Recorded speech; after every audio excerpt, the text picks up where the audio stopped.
Yahweh, Bahashem, Yahushai, Bahashem, Rakapadash. Double honors to our elder apostles, bishop elders of Great Notion and brothers and sisters, and shalom to the elect of the nation of Israel, so-called Negroes, Latinos, Native American Indians, and Israelite foreigners. Wadi Yahweh Bahashem Yahushai on a Saturday, prophesy against the kingdom of the wicked, who is Esau Edom. And without further ado, we're going to get into prophecy concerning Russia. Yeah. So this is from the RT. So there's been an event in Russia where the Wagner Group basically started an insurrection, and the U.S. media has been blowing it out of proportion. But ultimately, that's just the Lord just, intensifying things and setting things in place, because eventually Russia will become a guard, as it is written in Jeremiah 50th chapter, unto Iran. Okay, when America becomes a guard unto the state of Israel, which will be the focal point, so to speak, of the Third World War. So this is just a quick article. It says, staggering how Western media is responding to Prigozhin's coup attempt. News outlets in the US and UK are portraying the insurrection as an existential threat to Vladimir Putin. So the US and the UK are pretty much blowing things out of proportion, okay, as they always do. Propaganda, if you will. As news of the attempted armed coup by the Wagner private militia company filtered out to the West, newspaper columnists and pundits rushed to predict the downfall of Russian President Vladimir Putin's government. So they took this opportunity to say, well, look, Russia is imploding, Putin is about to lose his power, he's about to lose his leadership. It says a military victory for Ukraine and an uncertain end for Wagner chief Evgeny Prigozhin. It says Prigozhin, often an open critic of the Russian Defense Ministry, claimed on Friday that the Russian military shelled one of his group's bases, then ordered troops loyal to him to move towards Rostov-on-Don, a major city in southern Russia. From there, he vowed to march on Moscow and remove military officials he claims are corrupt. Putin has vowed to take decisive action to end Prigozhin's criminal gamble, while Russia's top military commanders have called Wagner fighters to lay down their arms before it is too late. So basically, they said, look, you gotta call this situation. And the point is this: Esau can't upset prophecy, man. Okay, no matter how much he tries to do things to upset prophecy, it's not gonna happen. Okay, so without further ado, let's just get into the scriptures. Ezekiel chapter 38, verse 1. And the word of the Lord came unto me, saying, Son of man, set thy face against Gog and the land of Magog. Right, so Gog and Magog represents Russia. Gog means mountain, and Magog means of the mountain. Gog and Magog, again, represents modern-day Russia. So set thy face against modern-day Russia and prophesy against it. The chief prince of Meshech and Tubal. Right, the chief prince of Meshech and Tubal. Meshech and Tubal represents Turkey today. Right? And the ancient, it goes back to an ancient word, Meshech, Moshia, which is around the area of Georgia and Armenia, around that area, but it is representing Turkey. Meshech and Tubal. It says, and prophesy against him, and say, thus saith Yahweh, Bahashem Yahushai, right? Behold, I am against thee, O God, the chief prince of Meshech and Tubal, right? And I will turn thee back and put hooks into thy jaws. Right, so this is where things get interesting. The Lord will turn Gog and Magog, which is modern day Russia, back into that old Soviet Union spirit by putting hooks, metaphorically, into their jaws. In other words, putting the spirit on the president of Russia, who is Vladimir Putin, to get back in that old Soviet Union spirit. Because back in history, the Soviet Union and the U.S. were constantly at odds, even as we speak. Okay? That's why they have that whole war over there between Ukraine and Russia. Really, there's a proxy war between the West and Russia. And they're trying to use this recent event to basically call themselves upsetting prophecy. Because they're saying, oh, well, this is going to be the downfall of Vladimir Putin. This is the end of Russia, so to speak. But that's not what's going to happen. The Lord is basically setting pieces together. And I will turn thee back and put hooks into thy jaws. Right. And I will bring thee forth in all thine army. Right now, where is the Lord going to bring God and Magog, who is a chief prince of Meshach and Tubal forth? Where is he going to bring them? Well, when we read Revelation, when we read the book of Revelation, what is that, the 16th chapter, it speaks about how the Lord is going to drive the river Euphrates to prepare the way for the kings of the east. Okay, where is that located? In the Arabian Peninsula, in the Middle East. Because that's where the Thoros Woe is going to be fought. I will turn thee back and put hooks into thy jaws. And I will bring thee forth in all thine army. Yeah, go ahead. Horses and horsemen, all of them clothed with all sorts of armor, even a great company with bucklers and shields. Right, so the Russian army will be very great. And the Lord puts a spirit upon them to go over there into the valley of Jehoshaphat, where the Thoros Woe will be fought in the valley of decision. Go ahead. All of them handling swords. Persia, Ethiopia, Right, Persia is modern day Iran. Ethiopia, go ahead. and Libya. Egypt, Right, so it said Persia, which is Iran, Ethiopia is Cush, and Libya is Put. The ancient Hamites of Ethiopia and Libya is Cush and Put. Right, so that's in the land of Ham, known as so-called Africa now, which was given by a name of a Hamite by the name of Leo Scipius Africanus. So these are actual nations on the earth. As we speak, they're part of NATO and the EU. They have dealings with America. They have trade set up. They make all kinds of money. Right? These Iranians and these Cushites, these Hamites, they're in league with Esau, the so-called white man.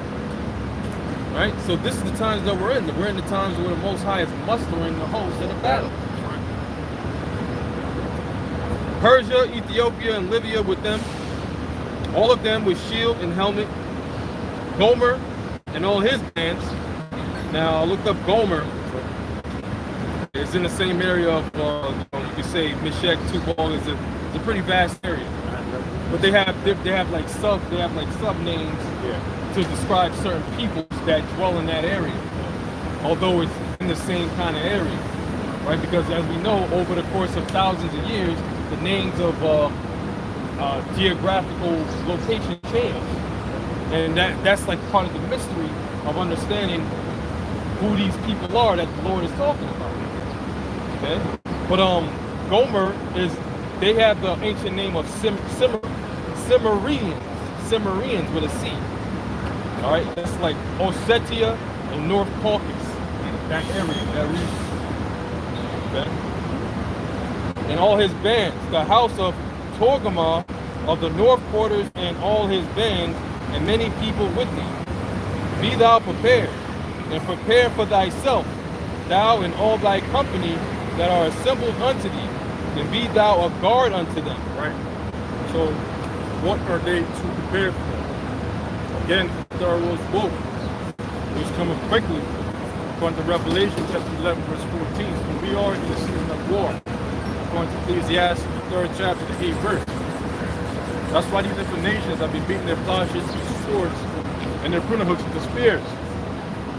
That is to say that they've been taking their economic wealth and using them towards the research and development of weapons of mass destruction, primarily ICBM nuclear missiles. Okay? So these nations are preparing for war. Okay? Move back a little bit. All right.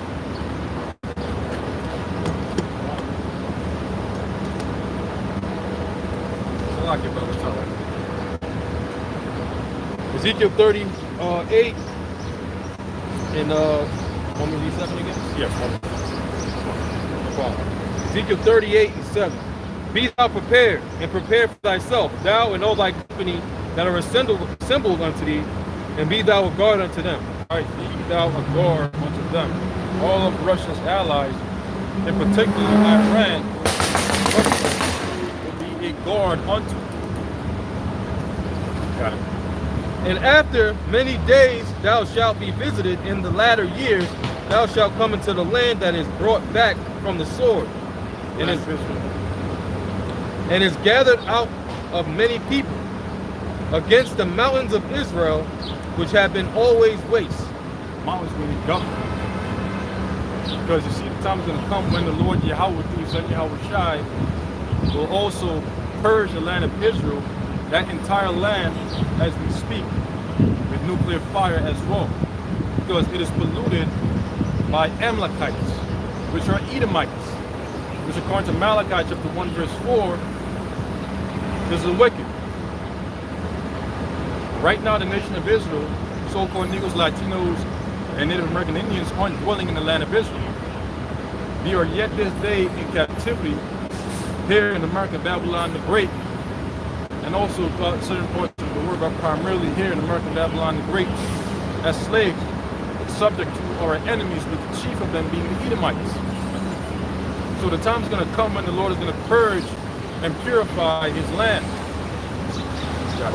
But it is brought forth out of the nations, and they shall dwell safely, all of them. Thou shalt ascend and come like a storm. Because right now they're dwelling safe. Those scumlakites over there in the land of Israel. And they're very proud too.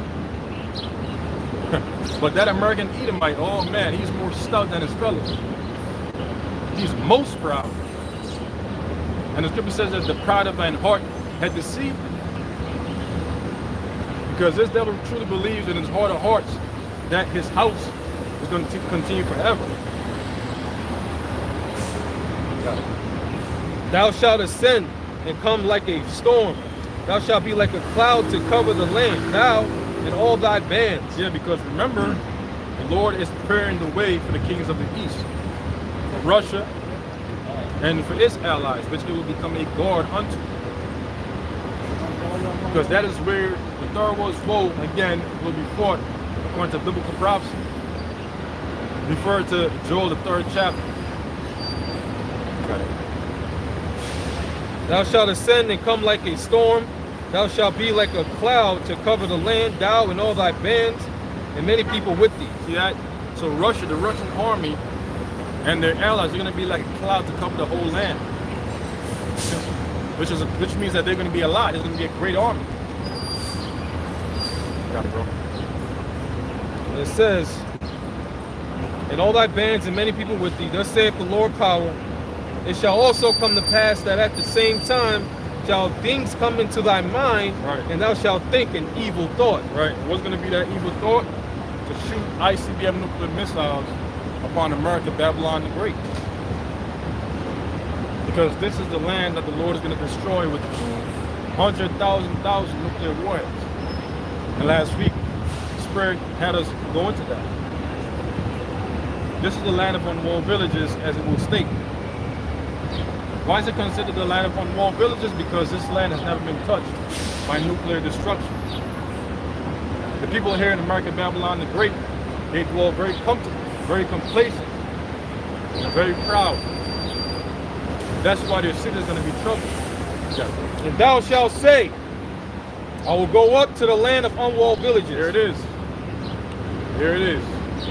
The land of unwalled villages is here in America, Babylon the Great. Why is America called the land of unwalled villages? Again, because this land has never been touched by nuclear destruction, nuclear fire. And the people here dwell very comfortably. Hence the reason why they're proud. Hence the reason why they can go about doing all kind of evil, wickedness. The morality here in America, Babylon the Great, is at all-time lows. It's unprecedented. It's been something that we've never known or seen before throughout many ages. Because this is Babylon the Great. This is a bitter land of disgusting confusion, where everything is pretty much violent and foul. Got it. Yep. It says, Ezekiel 38 and 11 again. And thou shalt say, I will go up to the land of unwalled villages. I will go to them that are at rest. That See that? Go to them. See? Go to them that are at rest. And who are they that are at rest in the land of unwalled villages? The people. They're the ones that are at rest here in America, Babylon the Great, the land of unwalled villages, indulging themselves in adultery, sodomy, homosexuality, which is sodomy, idolatry, the worshiping of other gods, bestiality, perversity. So the Lord is going to destroy this land because of that, according to biblical prophecy. that dwell safely, all of them dwelling without walls and having neither bars nor gates. See that? So there's truly really no defense here in America, Babylon the Great, to deter what's coming. Because remember, in Joel the 2nd chapter, it says none shall break their ranks. Because no nuclear missile defense system over here in America, Babylon the Great, will be able to intercept the weapons of the Lord's indignation, which are those nuclear missiles. It says to take a spoil and to take a prey, to turn thine hand upon the desolate places that are now inhabited, and upon the people that are gathered out of the nations, which have gotten cattle and goods that dwell in the midst of the land. See, because here in America, Babylon the Great is the melting pot. Okay, America, Babylon the Great is the great melting pot where these different nations, kindreds, and tongues of waters, written up in Revelation 17, dwell. And they have performed traffic, which means trade, with America, Babylon the Great. That's why the men are going to cry bitterly when they see the destruction of America, according to Revelation, the 18th chapter. Because they're going to see the smoke of her torment ascending up into the heavens. And they're going to cry, they're going to mourn. Because they performed traffic with America, Babylon the Great, and have gotten rich, enriched. Ezekiel 38 and 12, to take a spoil and to take a prey, and to turn thine hand upon the desolate places that are now inhabited, and upon the people that are gathered out of the nations, which have gotten cattle and goods that dwell in the midst of the land. Which again is all the traffic that they perform with America, Babylon. Traffic means trade. Right? Verse 13, Sheba and Dedan. Now Sheba and Dedan go into the origins of what Sheba was. Sheba was another Hamite nation, man, a sub-nation of Ham. Sheba. All right? The Cushites. They were like Cushites. All right? It says in Dedan, they were like Arab-like people of Joktan, that came out of Joktan. Joktan was the son of one of the of Abraham that he had from Keturah. So these are the people that you can identify in the scriptures, and you see geopolitically what's playing out in the earth. These are these same people that are fulfilling this prophecy, or these prophecies, man. You got the Edomites, the Hamites, the Ishmaelites, and the different so-called mixed peoples, they're what? They're gearing up for war, man. So the Lord is mentioning these nations by name so you can identify and know who he's talking about. These are not just names that just came out of nowhere, right? These are people that have been on the earth for a very, very long time. And the merchants of Tarshish is Spain. Tarshish is modern day Spain. This is not a fairy tale book, man. It's like, you know, It's history. this is straight history, bro. It's history, it's laws, statutes, commandments, it's proverbs, advice, everything. Everything that you can imagine, all right, is held within these scriptures, but the Wadi Yahweh Shema Shai, he didn't give it to these damn worthless people out here. He gave it to those that are truly, you know, in seeking a better world, man. Because this is not it. This world is deeply, deeply sick, and it needs a cleansing, man. Right?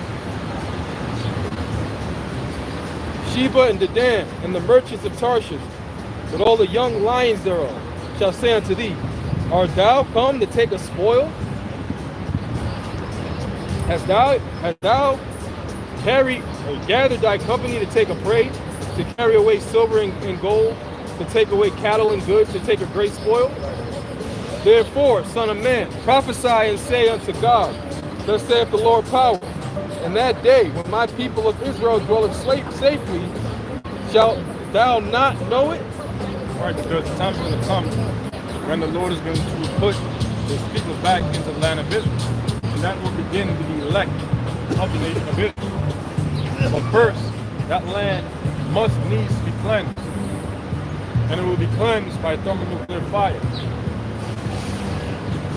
And all these nations are going to become slaves under the nation of Israel. And the chief of them being the Edomites. And after 1,000 years, they're going to be exterminated, according to Obadiah, 18 verse on down. That was it.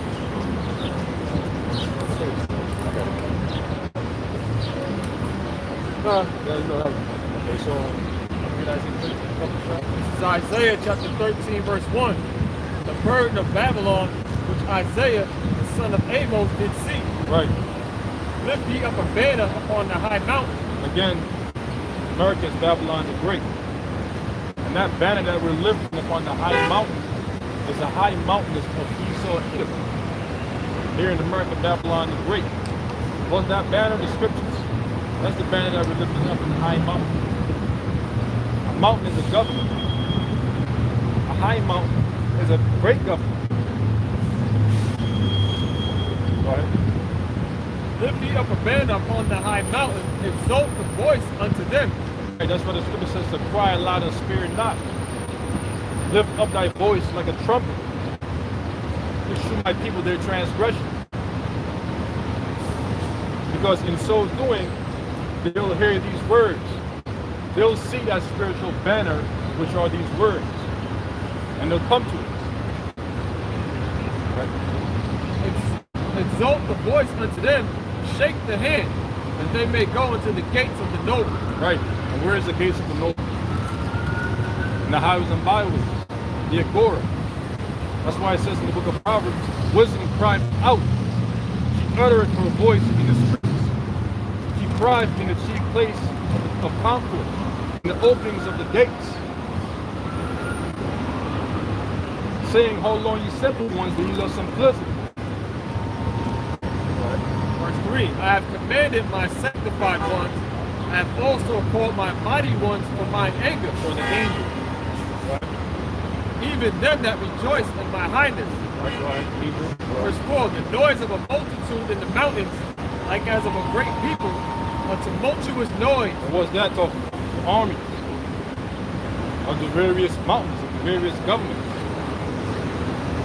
That's why the scripture says in the book of Joel, the 3rd chapter, to wake up the mighty men and all the men of war. Let them draw near, let them come up. And obviously, as they come up, they'll make a great noise. You'll hear a lot of shaking. Just metaphorically speaking. Right? a tumultuous noise See of that? There you go. A tumultuous noise. Go ahead. the kingdoms of nations gathered together. Gathered together where? In the valley of Jehoshaphat, according to Joel the 3rd chapter. Because that is where the Lord Yahweh Bashem Yahushai will judge the heathen nations round about. That's where the Thoros bull is going to be fought. The Lord Yahweh Ba'ashem Yahushai of hosts mustereth the host of the battle. We mustereth the host of the battle. Because we are in a season of war and not of peace. We are in a season of hate and not of love. Verse 5, they come from a far country. Right, so these great nations, especially the kings of the east, which the way had been prepared for, will come from a foreign country. Russia, okay, primarily China, India. Go ahead. They come from a far country from the end of heaven. Right, go ahead. Even the Lord and the weapons of his indignation. Right, even the Lord Yahweh, through his son Yahweh Shai. Because our Lord Yahweh Shai is going to be returning from the east. And it says, even the weapons of his indignation, which are those nuclear missiles. Bro, can you please get me Jeremiah 25? There's a precept for that? Yeah, a precept for that? No, I'm reading the article. Yeah, you got it. Got a precept for that? Yeah. Psalm chapter 60, verse 4.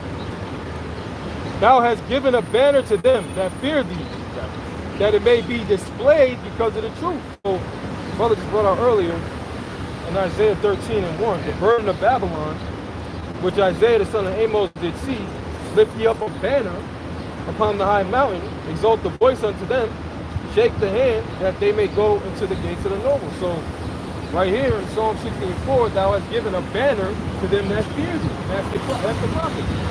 That's the man out here that's doing the work, the will of Yahweh Bashim Yahushai. That's the banner, the word. You're lifting up the word, which is Yahweh Shai. Mashiach, you know? But this world of what? What is the world doing? Just like they did to him over 2,000 years ago. They rejected him. They pretty much didn't want nothing to do with the Lord. You see? So that's why everything that's going to happen to this world is not going to be a sympathetic attitude about it. It's going to be, well, that's the judgment of the Lord. Right? Because you people have more than enough chances to stop your fucking shit. More than enough. Right. That's it.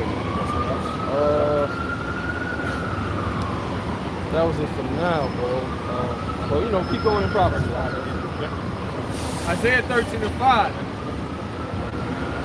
They come from a far country, from the end of heaven, even the Lord Yahweh, and the weapons of his indignation to destroy the whole land. Right, so now let's find out what the weapons of his indignation are. Jeremiah 50:25. It says the Lord Yahweh Ba'ashem Yahushai had opened his armory. Right, an armory is a place where weapons are stored. A modern day armory are just nuclear silos. And the weapon that is stored within them are the nuclear missiles. You got it. And have brought forth the weapons of his indignation. There it is. And that brought forth the weapons of his indignation, which means his righteous anger, which are those nuclear missiles. You got it, bro. For this is the work of the Lord Yahweh Ba'ashem Yahushai of hosts in the land of the Chaldeans. The land of the Chaldeans is here in America, Babylon the Great. The Chaldeans were ancient witches and warlocks, soothsayers of ancient Babylon. And they're back here today in the form of the Edomites. That was it? It says, come against her from the utmost border. Right. Open her storehouses, cast her up as heaps, and destroy her utterly. That's what those nuclear missiles are going to do. They're going to destroy America, Babylon the Great utterly. Now let's go back to Isaiah chapter 13. This is Isaiah 13. So now we know what the weapons of the Lord's indignation are for those of you out there that didn't know.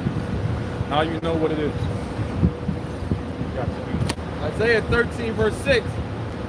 Howl ye, for the day of the Lord Yahweh is at hand, and it shall come as a destruction from the Almighty. Right, Scripture says that the day of the Lord is darkness and not light. So howl ye, for the day of Yahweh, Ba'ashem Yahushai, draweth nigh. A day of darkness and gloominess. A day of death and great mourning, where the elements shall melt with fervent heat, and everything that we see before us will dissolve. And we pray, hope to Yahweh Ba'ashem Yahushai that we will be delivered from the coming judgments. Because what's coming, you don't want to be caught up in it. Verse 7.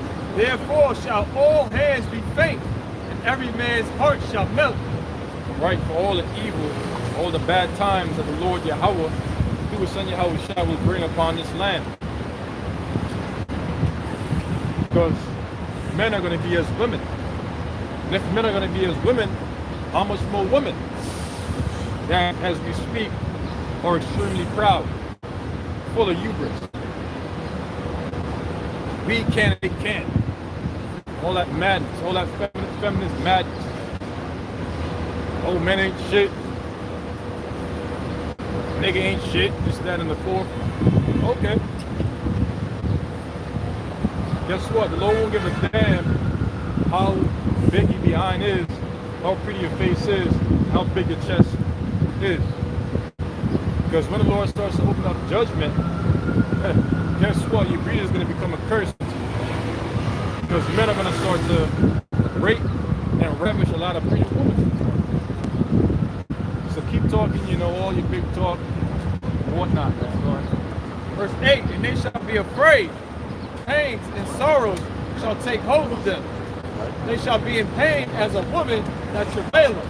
Right, so people are going to be in pain as a woman that travaileth, the child in the ninth month. Right? They shall be ashamed one at another. Their faces shall be as flame. Right, because those nuclear missiles, after they explode, are going to completely destroy everything, including the people, 2/3 of them, and the heathens that are here in this land. The scripture says that their flesh shall consume away while they stand upon their feet. Beautiful, brother. See that? That's what's going to destroy here. Nuclear missile. Matter of fact, can you please get Zechariah? Zechariah 14? Yeah. So that's a beautiful scripture that goes hand in hand with this right here. 14 out of yeah, I was thinking about it. Put it under this one.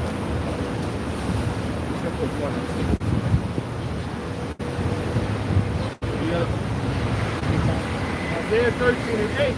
They shall be afraid.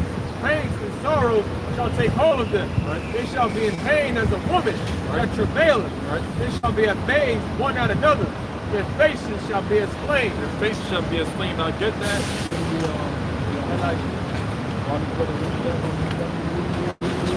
Zechariah 14 and 9. Yep. It says, and the Lord, Yahweh Ba'ashem Yahushai, and the Lord, This shall be the day.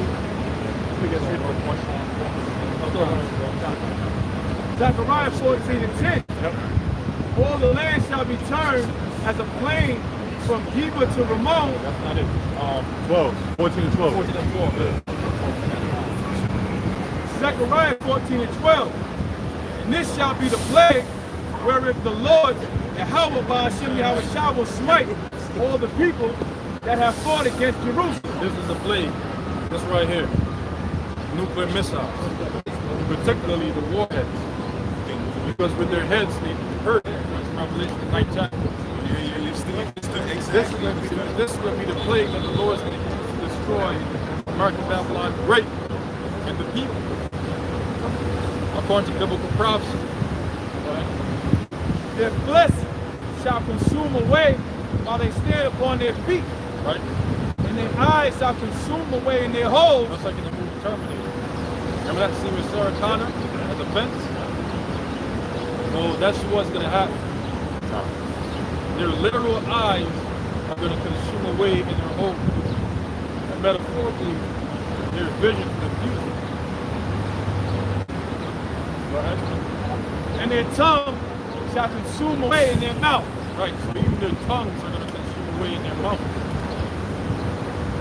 So the Lord had a special judgment for all the sinners of his people that will die by reason of the sword, which are those nuclear missiles.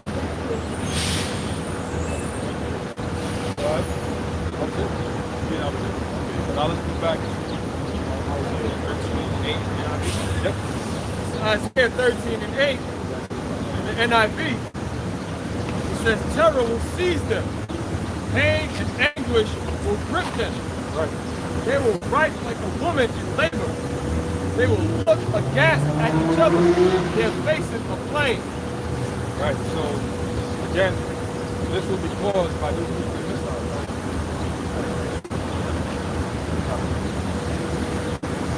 You can go back to Isaiah 13 in verse 9. Behold, the day of the Lord cometh, cruel both with wrath and fierce anger, to lay the land desolate. Right, again, the land is American Babylon the Great. So the whole land of American Babylon the Great will be laid desolate by those nuclear missiles. Go ahead. And he shall destroy the sinners thereof out of it. There we go. So the Lord is going to destroy the sinners thereof out of it, including 2/3 of his own people, which say that the evil shall not overtake nor prevent them.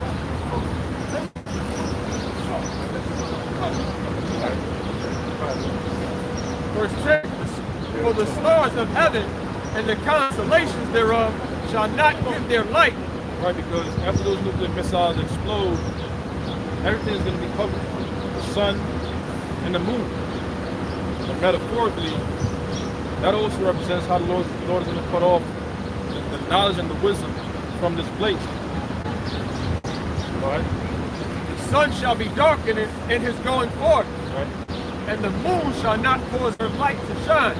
Right, because remember again, once those nuclear missiles detonate and they explode, the aftermath will leave the sun and the moon dark. The atmosphere is going to be completely dark. And again, metaphorically, it represents how the Lord is going to also cut off both knowledge and wisdom from out of the land. So you guys read it, right? Yeah. This is Matthew 24 and 30. Beautiful, bro. And then shall appear the sign of the Son of Man in heaven. Right. And who's the Son of Man? Yahushua. Yahushua is going to appear in the east with the host of the angels. Right? And then shall all the tribes of the This is Matthew 21:29. Immediately after tribulation of those days shall the sun be darkened, and the moon shall not give her light, and the stars shall fall from heaven, and the powers of the heavens shall be shaken. Right? The stars shall fall from heaven. The peaks of this current rulership, this current heaven, are going to fall. And they're going to fall as it is written, as lightning. Very swiftly, very quickly, in the blink of an eye.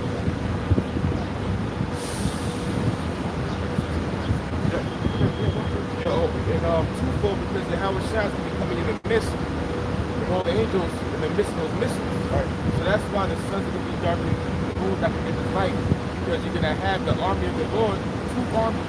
That's why the Lord of Sabaoth, because you're going to have the missiles, the army missiles, 200,000, and the little multitude of angels that's going to be coming with the Howard Shah. So that's why everything's going to be coming. The reason says, and then shall appear the sign of the Son of Man in heaven, and then shall all the tribes of the earth mourn.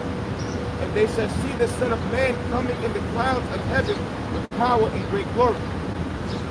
And the clouds of heaven is not actually talking about clouds. Because when you go into the words, it's actually talking about a vehicle, man.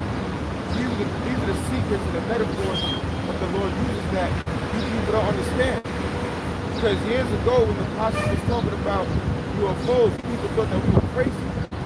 But now, since the devil, the white man, says that UFOs exist, now it's not a big deal. So what's the next thing now? What come to tell you that these UFOs are here to destroy you? These UFOs are not here for you so-called white people. Okay, you so-called Chinese, you so-called East Indians. And it's these chariots that I hear for you wicked niggas out here, man. The chariots are here for the elect of Yashar Allah, which is the elect of the so-called black Hispanic Americans that want salvation, that want to get out of here. All right? But these chariots are going to be destroying, man. This is the Lord's of excellency, man. All right?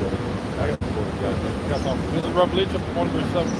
Behold, he cometh with clouds, and every eye shall see him. Yeah, it says, behold, he cometh with clouds. If you go into that word, it says chariot. Or if you actually go to that word cloud, it says the same cloud that led the children of Israel out of Exodus, man. All right? So how's that the same cloud? Because it's talking about a vehicle, man. And they also which pierced him, and all kindreds of the earth shall wail because of him. Even so, amen. Now how's that possible? How is it possible that the men that pierced the Lord going to see them when they come back? Because it's something called reincarnation, man. And that's another saying. That's another secret that you people don't know. You regular Christians don't know, man. That reincarnation is actually in the Bible. All come back. That's why the scripture says there's nothing new under the sun, man. There's no new spirit under the sun. Everybody comes back to judgment. Everybody's going to be judged when Yahweh Shai comes back. The good is going to get judged for the good works, and the wicked is going to get judged for the wickedness, man. Go ahead, buddy. All right, let's close this video as well, man. Isaiah chapter 66 verse 15. For behold, the Lord Yahweh will come with fire, and with his chariots like a whirlwind. See, that's another word for beautiful clouds, chariot. Those are different words that the Lord uses for the UFOs, man. So-called UFOs. We call them IFOs. They've been identified, man. That's the salvation for the Israelites. You so-called black Native Americans, man. We have salvation. Okay, salvation been here the whole time, man. And we'll let you know through the prophets. For the prophet was sent out that these vehicles are here to do two things. They're here to destroy and they're to save. So this place is wicked. Okay, this is cloud, Revelation 1 and 7, the blue letters, Greek, Nephilim. It says a cloud, used of the cloud which led the Israelites in the wilderness. See? So it says, use of the cloud led the Israelites to their wilderness. Man. That's the same cloud that's coming back this time. The house shall come back in the Father's name. The house shall come back in the Father's name. That's why you people are going to be lost for words, but mourning. All right? This is why Esau's trying to control the narrative, man, because our salvation is now, man. They're about to bring about the ark, about Egypt. They're going to talk about the happen, about the big. They're about to do an EMP attack, man. So all these things are getting ready to happen, and guess what? It's going to be fast. It's like the big. That's how fast we're not through the kingdom, man. Back in Isaiah 66, verse 15. And behold, the Lord Yahweh will come with fire, and with his chariots like a whirlwind, to render his anger with fury, and his rebuke with flames of fire. Rightfully so. The Lord must come with flames of fire and with fury. Because this place is wicked. And this is why they're trying to control the narrative, because they're getting ready to fight against our power, man. They're getting ready to fight against the people called so-called UFOs, but that's our salvation.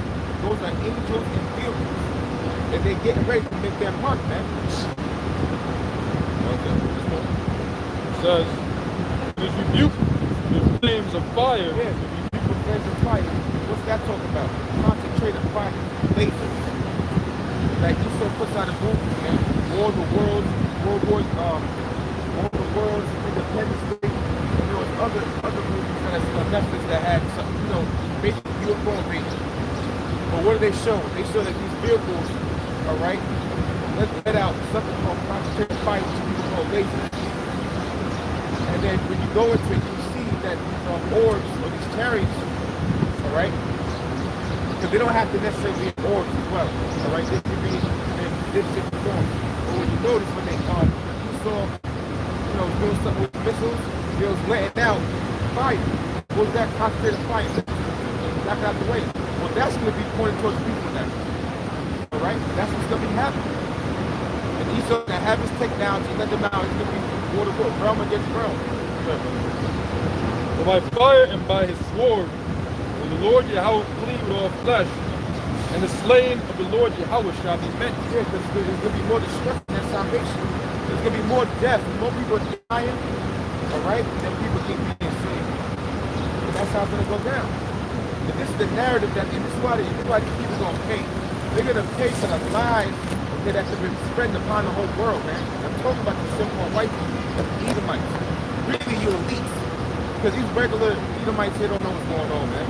We'll talk about you 1% elites that watches our videos, all right? That watch the apostles, okay? Watch the true prophets. The Lord's gonna fuck you up, man. I'm sure, man. The Lord's getting ready to tear your ass apart. Okay? So God will do your destruction or whatever, your new order for a little bit, all right? But the Lord got their elects back, man. They're not worried about that, all right? That was gonna work.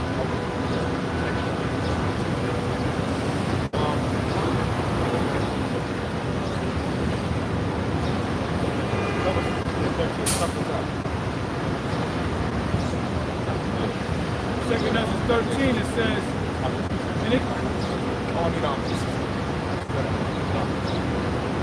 says, and it came to pass after 7 days, I dreamed a dream by night, and lo, there arose a wind from the sea. Okay, because what happened was this gets to the description of it. All right, Ezra was put in the spirit because God had it fast, man. So he was put in the spirit, all right, and he actually seen this, man. All right? The Lord has control of time, so he's actually put in the future, all right, and showed exactly what the angels did and shown. It says, and lo, there arose a wind from the sea, and it moved all the waves thereof. Now, when it talks about sea, it's not talking about the actual ocean. It's actually talking about the heavens, Shemayim, the sky. Because we're actually in water. Water is in the waters, man. I was actually saying that the other day. We're in water. What's H2O? What's O2? It's just one, you know? But it's too far from you there. We're in water right now. Yeah, water within the water. Right, but I was just saying that, you know, how we're actually in water right now. Yeah. But so the sea represent people? Yeah. Read it again. This is verse 2, and lo, there arose a wind from the sea, that it moved in all the waves thereof. And I be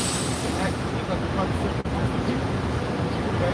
But you have some people, I'm not going to get through, that's actually talking about the Lord coming out of the ocean. All right? We have to get these scriptures cleared up, man. Because that's how you can get bugged out. If you don't have the real prophets bringing scriptures down properly, man. Because people like to go wing shit. When you go into it, the book of Genesis, it says, the Lord created man from the dust of the ground, right? But the dust of the ground, at that point, it was moist, right? Remember, you went up from the earth, you went up from the earth, right? So the waters was already there. The Lord just formed the earth out of the water. And that's why when it metaphorically says waves or the sea, because mankind came forth from the waters. Okay? That's the sons of God, the sons of men, and the sons of the wicked. Okay? All living things came out of the water. So that's just to add to what you're saying, huh? Or just to add to what you're saying. That's how it does link up with, you know, the sea being people. Because we came from the waters. Like the brother said, Revelation said that. What chapter was that? 17 says, you know, the beast represents the waters. Right. I mean, And that wind also represents what? Destruction. When you read Isaiah 66:15, it tells you that the Lord comes with his chariots like a whirlwind, right? When you hear about that wind, the wind also symbolizes like what? A strong force. So Yahweh Shah is coming, like it says, it arose a wind. Right? A wind that moves all thereof. So that's that force our Lord is coming with. Yeah. Second Ezra chapter 13, verse 3. And I beheld, and lo, that man waxed strong with the thousands of heaven. It says, and I beheld, and lo, that man waxed strong with the thousands of heaven. And that man's talking about when we're working according to the Christ and Hell's child. He said he waxed strong with the thousands of heaven. What's the thousands of heaven? The thousands of heaven talking about the UFOs, man. The the so-called UFO. The UFO race, the people that they're lying to people about, man. It's not green men or gray men, okay, in those vehicles, man.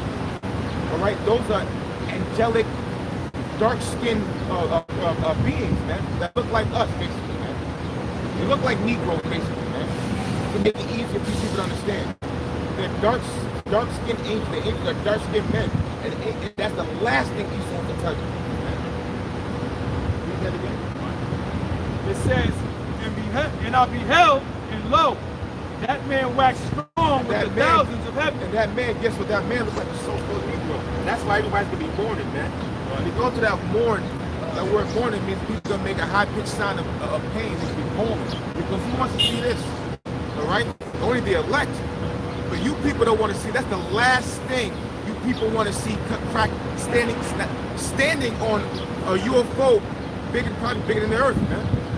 That's the last thing you want to see, man. Okay, all you people, even you northern tribes, man. Okay, and Benjamin, West Indian, they don't want to see a black man come cracking that sky, man. They want to see a pale devil. And this is why people are going to be mourning, man. Because why the Israelites, but the prophets is right the whole time. And when he turned his countenance to look, all the things trembled that were seen under him.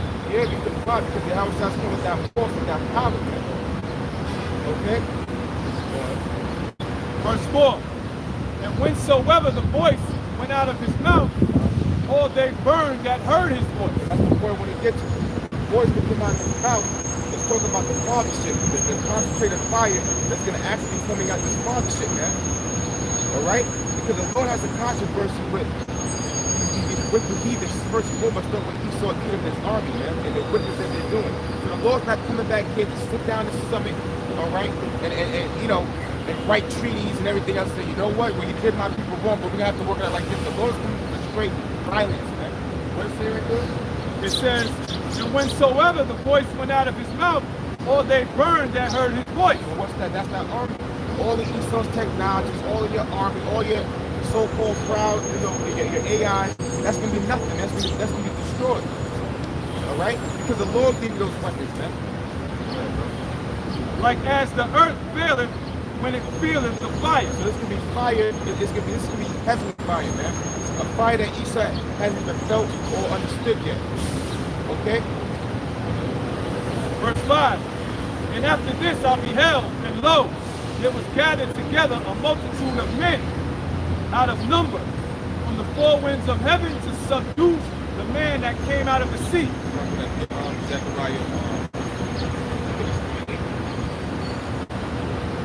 Yeah, that part proves the beginning point also about the waves and the Shemayim, you know, and all of that, like the brother also said, the people. But we'll read that last part again, Brother Shah. It says, because this is what was it, GOCC took and said that the Lord is coming from the ocean. He ain't coming from the ocean. All right, learn your Hebrew, man. All right, like the brother brought out too. This is a level of water that we're breathing in, and then you have the actual oceanic water, like H2O, and then in the outer atmosphere, because of the ozone layer or the firmament that's dividing the waters from the water, it's a more denser water out there. We can't breathe that type of water, but we can breathe this type of water, and then you got the actual sea creatures that can breathe that water.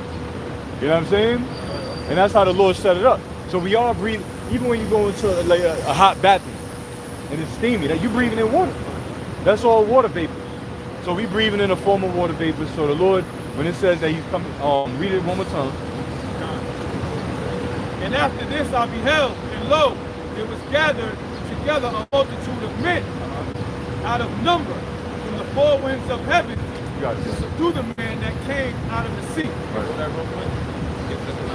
Zephaniah chapter 3 verse 8. Therefore wait ye upon me, saith the Lord Yahweh, until the day that I rise up to the praise of my determination and gather the nations, that I may assemble the kingdoms to pour upon them my indignation. With all my fierce anger, all the earth shall be devoured with fire my jealousy. That's the concentrated fire that Lord talked about in the 2nd Ezra 13 chapter. See how everything fits? And so at the end of the day, the Lord's going to destroy this place, man. That's the Lord's plan. The Lord's plan the whole time was to gather Esau, and all these leaders, all your armies, all your technology. Because why? You guys got pride. So y'all gonna let loose on each other in the East. The Lord gonna have all your brand new technology let loose on you, and guess what? Your Howard Shah's gonna crack the sky, destroy you all in seconds. This is verse 6. But I beheld, and lo, he had graved himself a great mountain and flew upon it. That great mountain we're talking about what you people call UFO, but it's a gigantic chariot, a gigantic UFO, man. All right? But I would have seen the region, a place whereout the hill was graven, and I could not. And that's how long this chariot's gonna be. Something like Independence Day, but on a greater scale. All right? This chariot's gonna be so huge, you're not gonna know where it came from. All right? That's how huge this chariot's gonna be, man. And Esau's gonna have no control over that. That's why he's trying to write his narrative now. He's trying to pitch himself to be the hero. And that's gonna be our salvation, man. Salvation for the Israelites, the so-called blacks, the Spanish, the Native Americans, those that don't take the seat in. All right? And after this I beheld, and lo, all they which were gathered together to subdue him. Which is talking about what the military, the armies of the earth, that's gonna come against our Lord. All right? It says, and they which were together to gather, Salakia, and they which were gathered together to subdue him were sore afraid. Yeah, they're gonna be so afraid. Because the Lord said what? What Isaiah 47 real quick? Isaiah 47. Verse 3. Thy nakedness shall be uncovered, yea, thy shame shall be seen. I will take vengeance, and I will not meet thee as a man. That's why they're going to be so afraid. Because Yahweh Shah's come back to take vengeance. Also, Job said that he can be travailing like a woman, man. Travail like a lion, like a woman. That type of fierce form of power that said, I'm not going to be you as a man. Of course you're going to be afraid, man. All right? But the Lord, see how the Lord does it? The Lord's going to have to put a spirit on them to come fight them, man. Because if they had that natural spirit to get them out of there. It says, and after this I beheld, and lo, all they which were gathered together to subdue him were so afraid, and yet durst fight. Yet durst fight. So the Lord's going to put a spirit on them to still fight, man. You know, the AI technology, you know, they got AI that can fly machines, man, by themselves, man. Just like you have a car that can drive itself, I'm thinking you have fighter jets. There's a movie that came out with that. It's called Stealth, 1997. Jamie Foxx, they've been had that. All right? Go ahead, bro. Verse 9, it says, and lo, as he saw the violence of the multitude that came, he neither lifted up his hand nor sword, nor any instrument of war. Right, because why? Because the Lord is that powerful, man. All right? It's going to be coming out that chariot, concentrated fire, lasers. Go ahead, brother. Habakkuk chapter 3, verse 3. Yahweh, Hashem Yahushai, came from Teman, the Holy One from Mount Paran. His glory covered the heavens. I'll read that part again. It says, Yahweh, Hashem Yahushai, came from Teman, and the Holy One from Mount Paran, Salah. His glory covered the heavens. Yahweh Shai's glory comes to the heavens. Right? That's talking about the Father of all the angels. You got the psalmist that says, that's the Lord's excellence. That's the Lord's glory. Right? He's coming with his army, man. Yahweh can set his son and all the angels. That's the army. That's the glory. That's how he covered the heavens. And they have some satellites. When you look at the satellites, you just look it down on TikTok. I'm talking about it looked like a city beside of the earth, man. It's like 2 countries or whatever. It's like a city, you know, a whole bunch of chariots around it, man. It was just, you still messed up with the satellite. And the earth was full of his praise, and his brightness was as the light. He had horns coming out of his hand, the horns coming out of those hands was to be coming out. The chariots of a concentrated fire, the lasers, man. The horn represents power. Alright? Not only forces represent power, but horn represents power. Because it talks about lasers coming out of the eyes, man. When the scripture's better, brother. He had horns coming out of his hand, and there was a hiding of his power. Before him went the pestilence, and burning coals went forth at his feet. That means that everything once that laser comes out for that chariot, everything in front of you is destroyed. Like a whirlwind, like a vessel. He stood and measured the earth. He beheld and drove asunder the nations, and the everlasting mountains were scattered. The perpetual hills did bow. His ways are everlasting. Yeah, but even that the chariots went buck wild, man. And all these powers, all these citizens, alright, bowed down to them. Meaning they didn't know what to do, man. They got destroyed.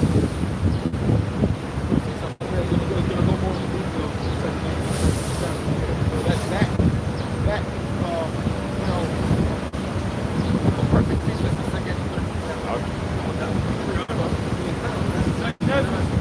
13 and 10.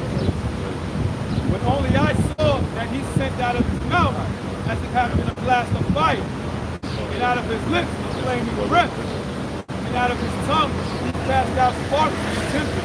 So it's not actually talking about a tongue, it's not actually talking about a whip, it's not actually talking about his hand. It's talking about the vehicle that the Lord's going to be in, and it's that concentrated fire is going to be coming out of that ship. That's what's going to be coming out of these chariots and lasers.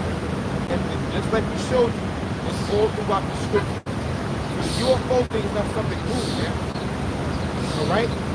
That's part of our heritage.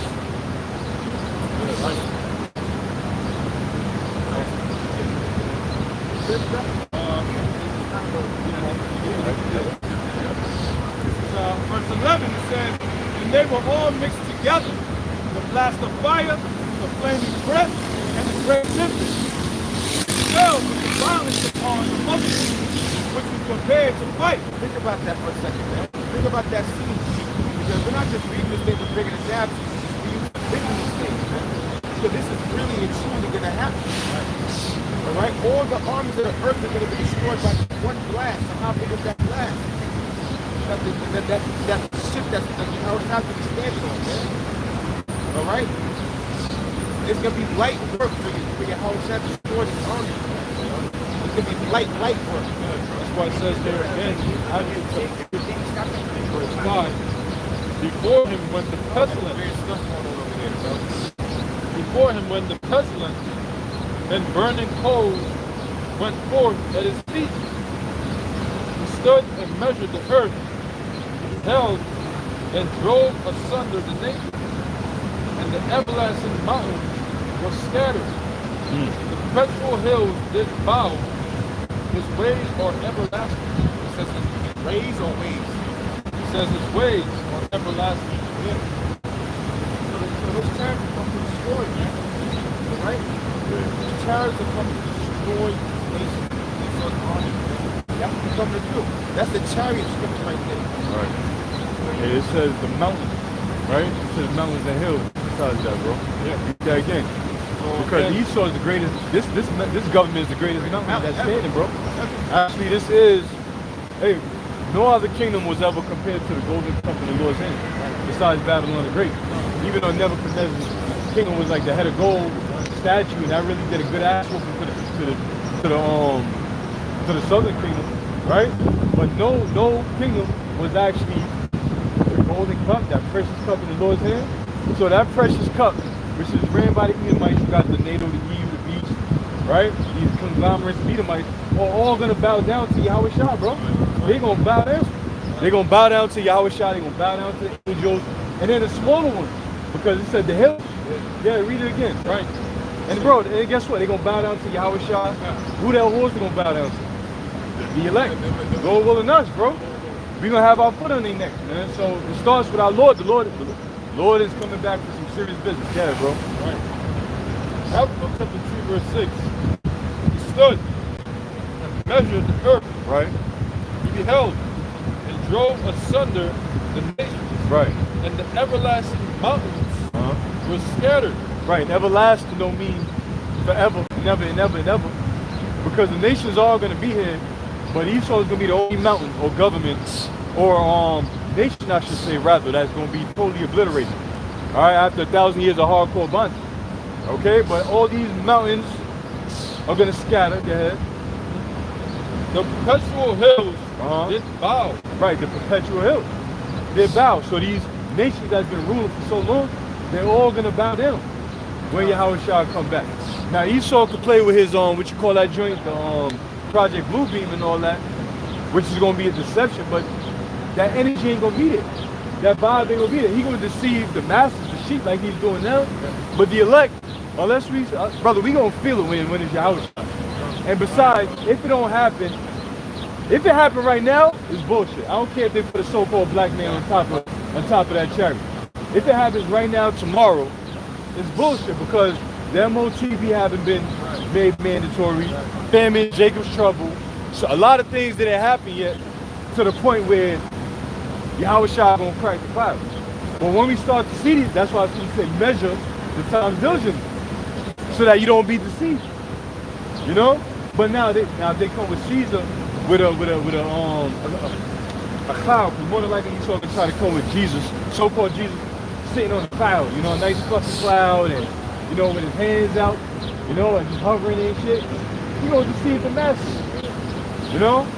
Might have a message talking about obey the government. You know? Listen to what the government is telling you. It's in your best interest. I'm just saying, we're not ignorant of Satan's devices, bro. 2 Corinthians 2:11. And brothers be speculating and bringing up certain things that the devil may or may not do. And Esau behind the scenes like, damn. You know? Now, how the fuck you know I want to do that? Because the Lord, Amos 3:7, he revealed his secret to the servant of the prophet. So we don't got our own mind. We got a mind of Yahweh Shem Yahweh Shah. Even though his thoughts is higher than our thoughts, he gave us little tiny pieces of his understanding and wisdom so that we can navigate through these times. Okay? It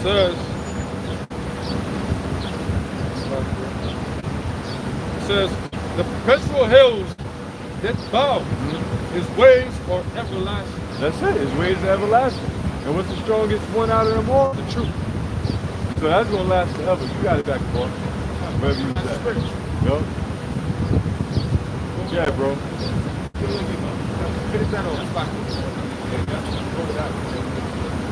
This is 2nd Ezra chapter 13 and 11. And they were all mixed together, the blast of fire, the flaming breath, and the great tempest. Yeah, that's that complicated fire. Like you say, like the visualize me. Want to speak? I like to see. I can see it. Don't say you visualize things, man. Oh. Here, another name for prophecy seers. You know, you see these things. Hold on, one more thing, bro. Hey, it said that all eyes gonna see when you come in that chariot, right? And you made an excellent point. Because if the chariot is gonna be that huge, right, like Ezra said, that big, then that means that blast of fire is gonna be big too. So it could literally come down in the whole entire. But then the smaller chariots, obviously his angels, don't get affected by it because they are his instruments. You know, so a big blast of fire. I mean, this chariot, bro, that beam itself could be a radius of a couple states or a state. Could be that beam alone could be the size of New York, just coming down, boom, and then it disappears, and all you see is dust. And that other chariot's like, yeah, you know what I'm saying? And then they disperse, and then they go and gather the elect. Yo, bro, it's gonna be ill, man. It's be the wildest movie you ever seen in real life. Man. But it's just, he still couldn't make a movie like this, man. Yup. No? Dope, bro. Now, this is the Hebrew word asunder. In the Exodus 3rd chapter, it mentions in 2nd Ezra 13 how they're going to get through this fight. So they're going to be afraid, right? Now, this is the word for asunder. This is the Hebrew word is nathar, which means to tremble, to palpitate as the heart.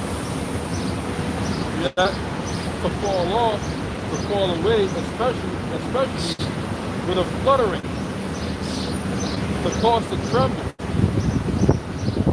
Right. So they're going to be afraid. Hey, that's get it. Somebody brought it out earlier, but get it again.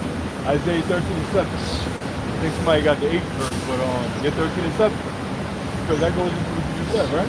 What was the word again? Qatar. To tremble. To tremble, to palpitate as of the heart. Right.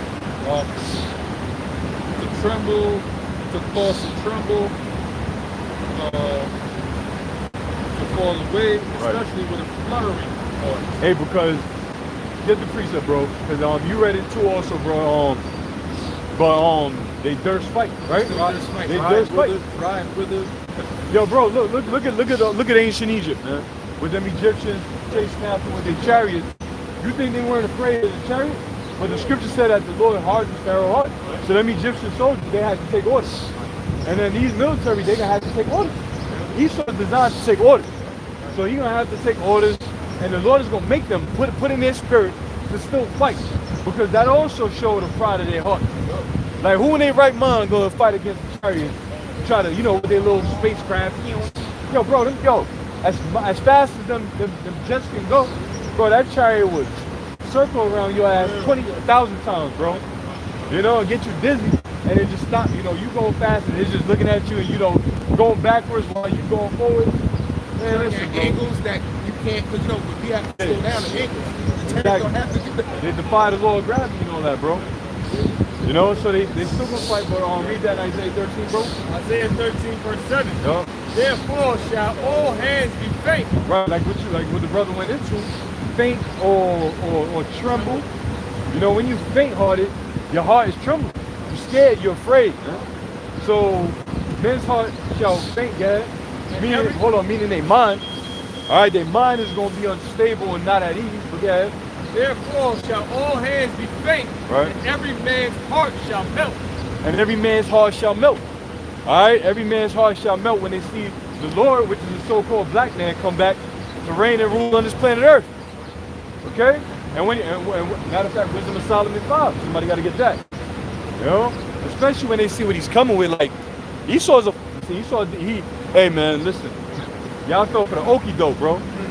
Had you thinking UFOs, aliens, and little green objects, and now they coming out with it, that alien crashed, and there's 8 foot tall this, blah, blah, blah, whatever. Bullshit. All right, the last thing they want you to see is the opposing force. We telling you who in the UFOs, and they telling you who in their UFOs. So that's what it's about. Good is set against evil, right? So that shows you that this truth has a powerful vibration and impact on this planet. That the devil got to come hard with his lies, man.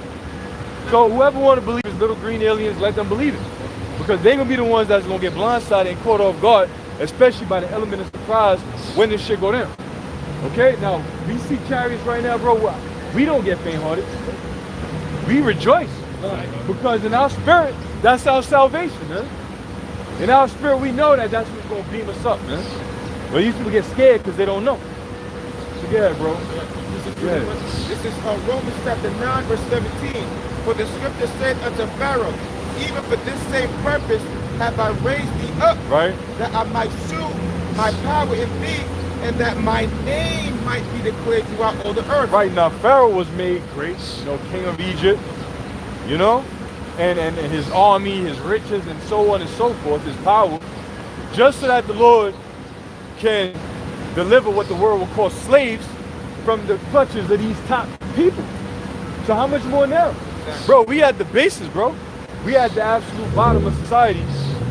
How magnificent it's going to be when the prince of the universe, the king of the universe, deliver these so-called slaves, enslaved people, from the hand of the man that rules the earth. How magnificent is that going to be? That's how much the Lord is going to show his power by raising us up.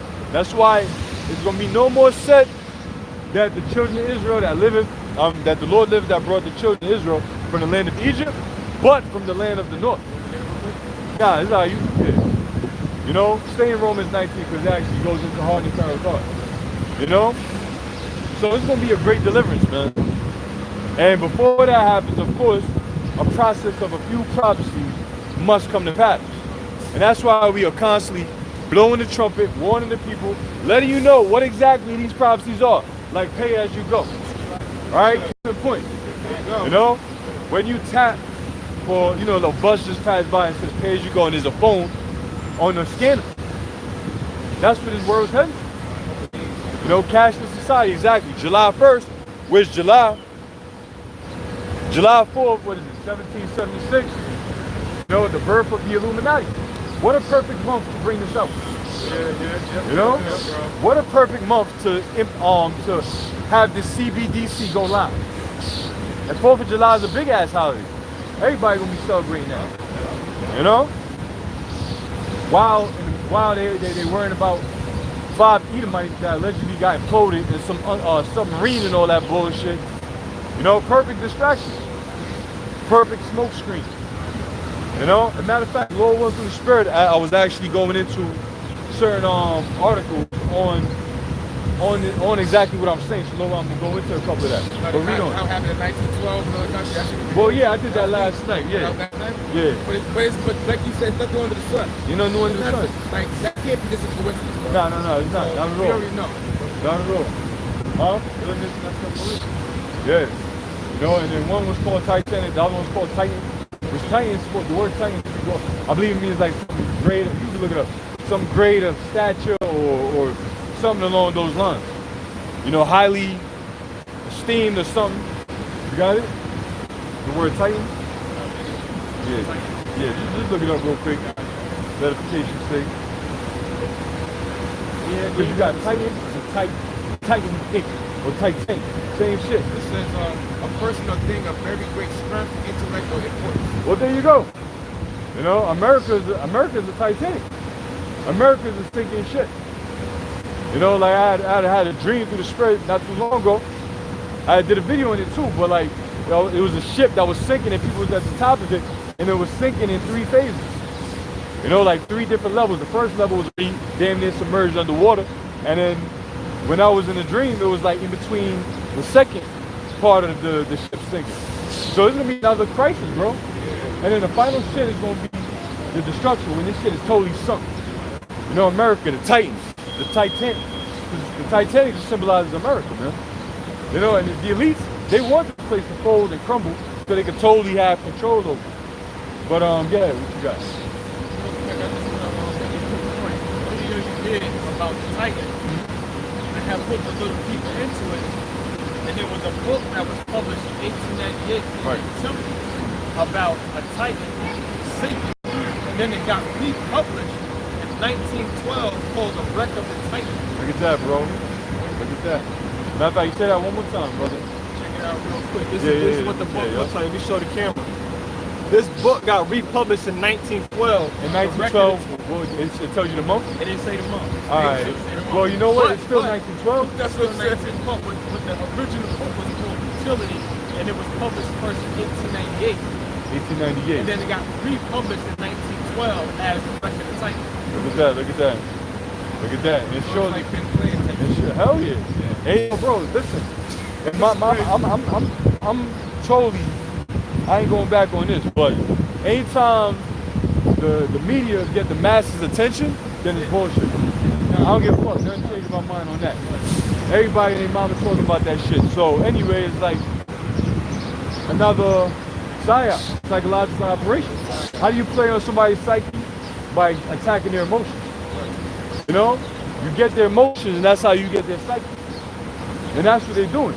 Oh my God, they went to, and then who was talking? Oh, the brother was playing some things in the vehicle, right? The brother was playing some, Zakar Priest was playing some joints on the videos. And they was talking about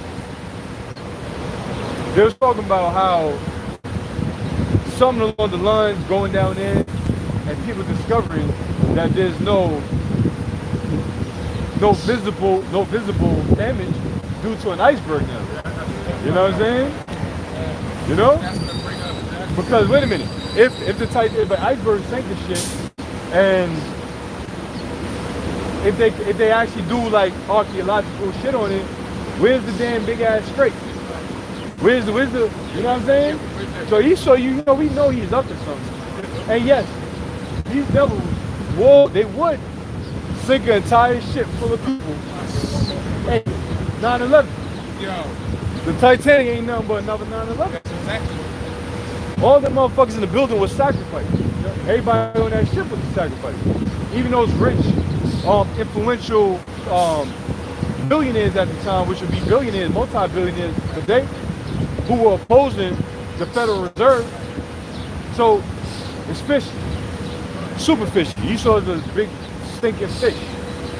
You know? Yeah, because if they reveal evidence as to how the ship like sunk, that would have made a lot of people question how it wasn't an iceberg that actually made the ship sink.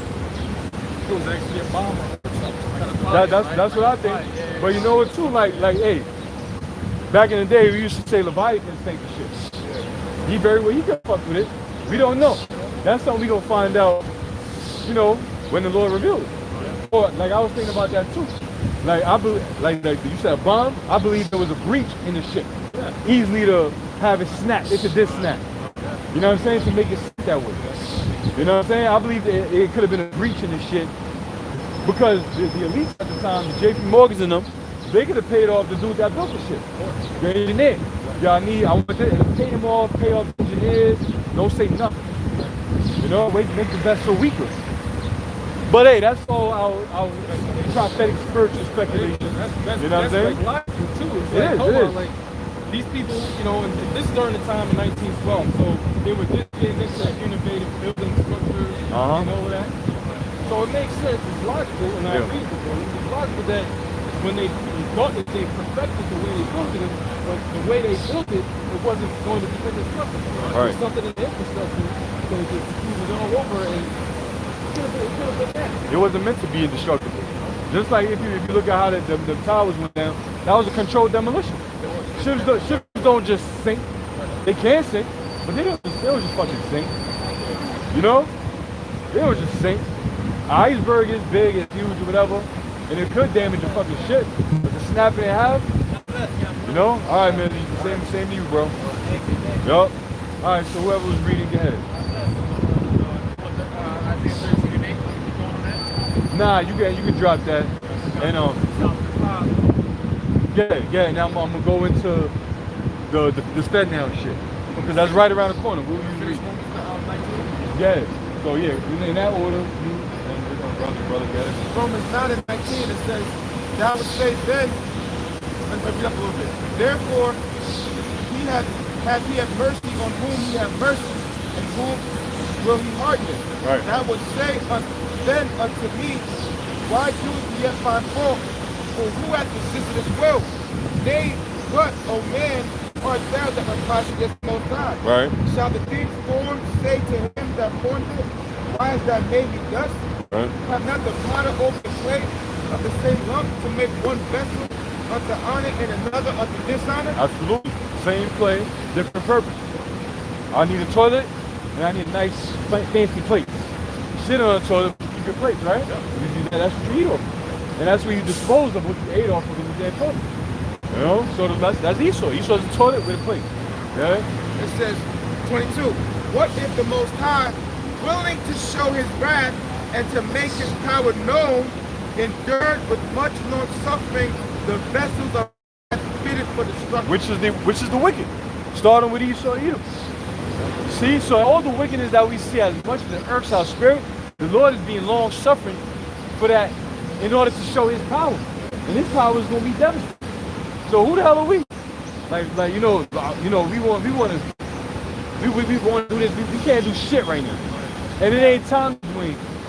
Because the anger that we think we got is a damn joke in the sight of what the Lord got going, man. You know, the Lord is like, hey, you think you mad, bro? You don't know the half. Because Yahweh Shai knows it all. From carnation to carnation to carnation, even going back in the garden, he's still mad. Like, you know, even though it was the Father's will, he's like, man, I'm gonna get this motherfucking serpent, man. You know, that damn serpent, that old serpent, the devil.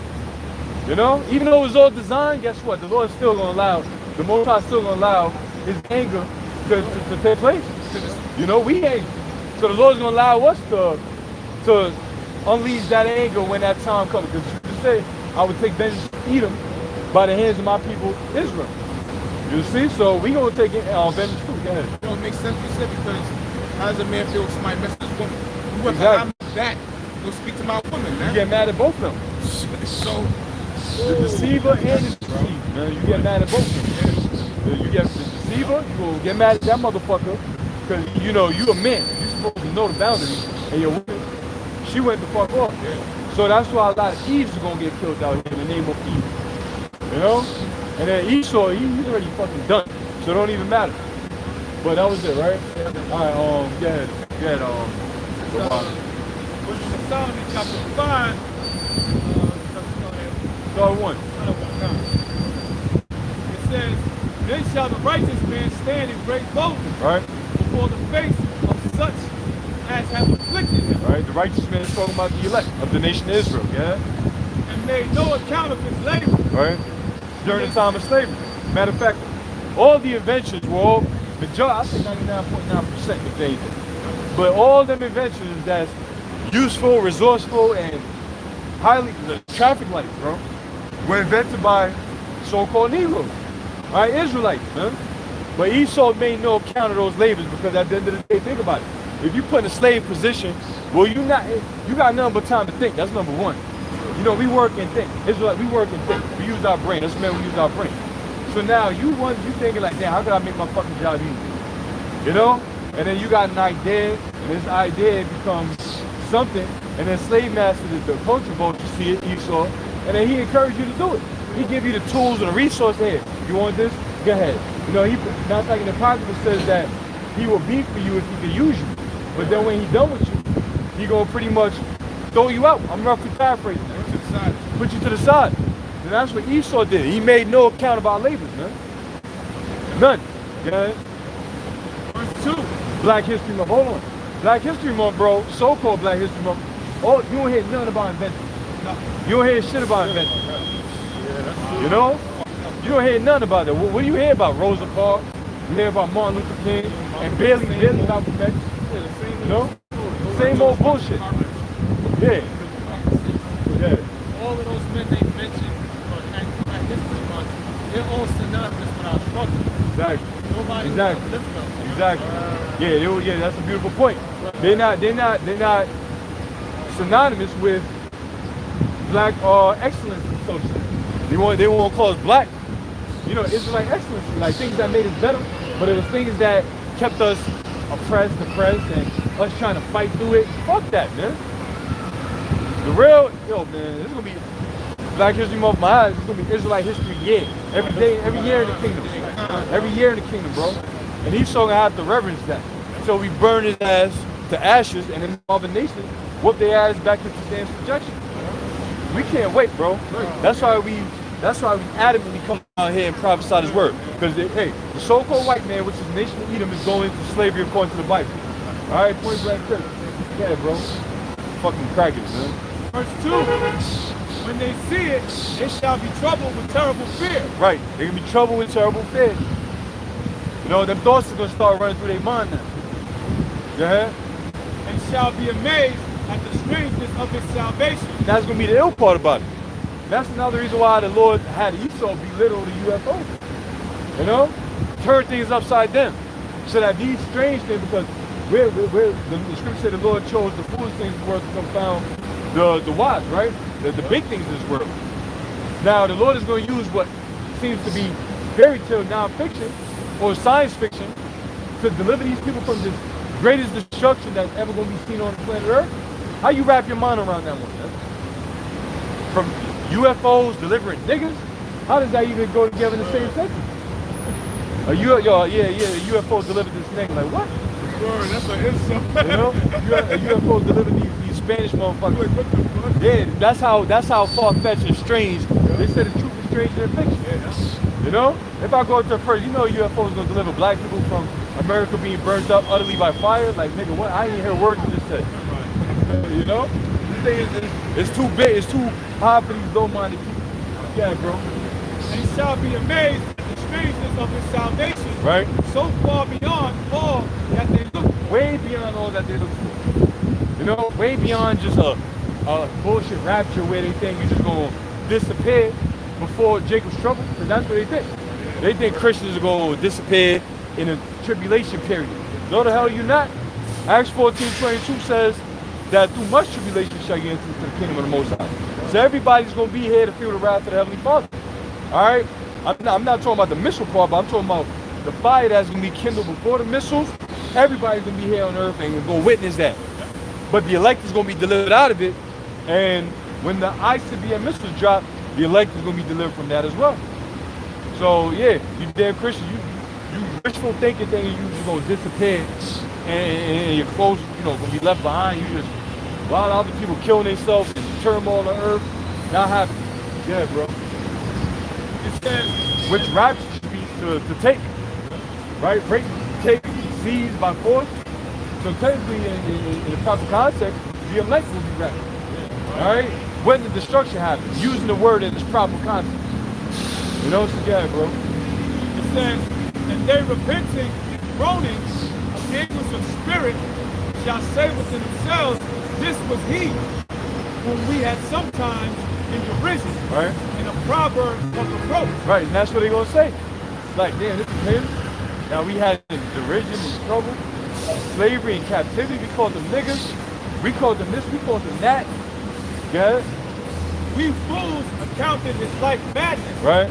and his end to be without honor. Right. So they counted our lives that meaning insignificant. Like, oh yeah, those are niggas. Niggas gonna be niggas. Spicks gonna be spicks. Wetback consoles, yeah, let them be. Let's put them on put them on the highway on the parkway to go sell some mangoes and flowers. Yeah, from selling mangoes and flowers on the damn freeway to being beamed up. I'm talking about Instacart, man. They'll take any job. I know sometimes that compassion, I be feeling sorry for that. I'm like, damn, niggas ain't making no money, bro. But I be like, it is what it is. We almost out this motherfucker. Sometimes I even be like, here, change. You can get my Guinness and you can change. Yeah. It says, how is he numbered among the children of Yahweh Ba'ashem Yahushai, Right. and his lot is among the saints? Right. How? They mind boggle them. How the hell is this man part of the saints? How he part of the saints? So, bro, this world is for a rude awakening, bro. They about to find out that we are the people in the Bible. They finding out now. But we are those saints of the scriptures, man. Read the Bible. Read it. Look at what we went through as a nation. Look at the Israelites of the Bible. What's the difference? There's no difference, man. The same people coming back in the same different captivities, all right, by the same nations, and doing what they did back then, prophesying in their captivity. In the land of their captivity, they shall remember themselves and think to call upon my name. That's happened before. But this is the time where we totally forgot who we were as a people and totally remembered ourselves. All right, Hebrew Israelites. All right, of the hopeful elect. Go ahead, bro. Go ahead. This is Hosea 1 and 10. It says, yet the number of the children of Israel shall be as the sand of the sea, which cannot be measured nor numbered. Right. And it shall come to pass that in the place where it was said unto them, ye are not my people, Right. there it shall be said unto them, ye are the sons of the living power. Talking about here. Talking about here, mainly America, because this is where we were beat out of our senses, so to speak. That spirit, that knowledge and understanding. The name of Yasharallah was beat out of us. Right here. Right here where we standing, bro. We don't know what this exact area looked like before. We could have had some slaves up in here, man. We did. So all these buildings and different plantations that was probably here that had to get taken down or whatever. Lynching probably, these trees can live for fucking 1,000 years old. How many jakes was lynched on these trees? We don't know. But in the land where it says you're not the children of the Most High, there shall you be called the children of living power. And we remembering ourselves. And going back to Wisdom of Solomon 5, then shall the righteous man stand in great boldness. This truth makes you bold. How many of you were bold enough? How many of us were bold enough to out front call so-called white man the devil back in the world? I mean, you kind of like, yeah, fuck you white people. But you never had the reason to say anything. But this truth give you all reason to come out here and stand bold, because the righteous are what? Bold as lions. All right, the Lord put that righteous spirit in us to come out here and tell this devil as it is, man. Fuck the dangers, the hell. That's all part of the game. And we know we are targeted. What does Scripture say? He that leave evil, make himself a prey. We know that. We knew something was off about it, but we could have pinpointed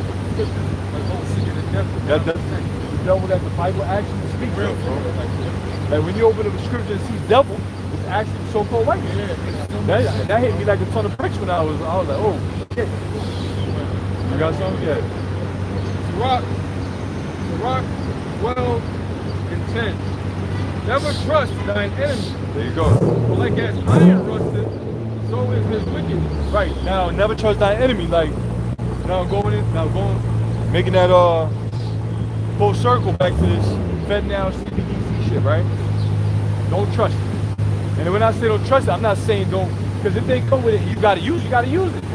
But the concept behind it is deception. Because that's gonna lead to the market of beast. So people be like, oh, that's good, digital dollar, all right, cool. I don't carry money anyway, right? Fucking dumbasses.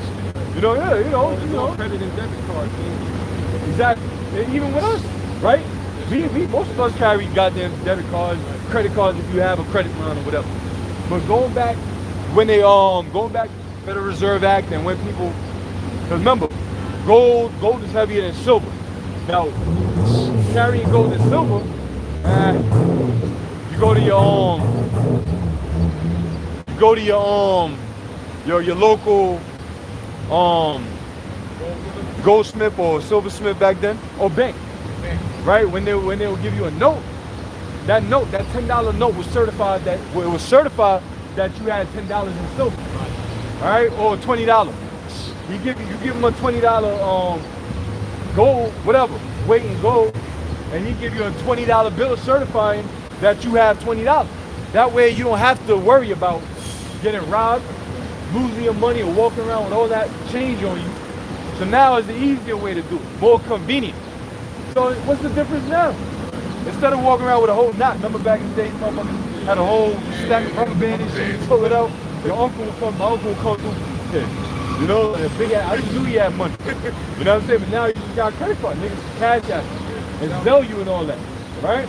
And matter of fact, I'm gonna go into this right here because that's pretty much what this whole FedNow CBDC shit is gonna replace.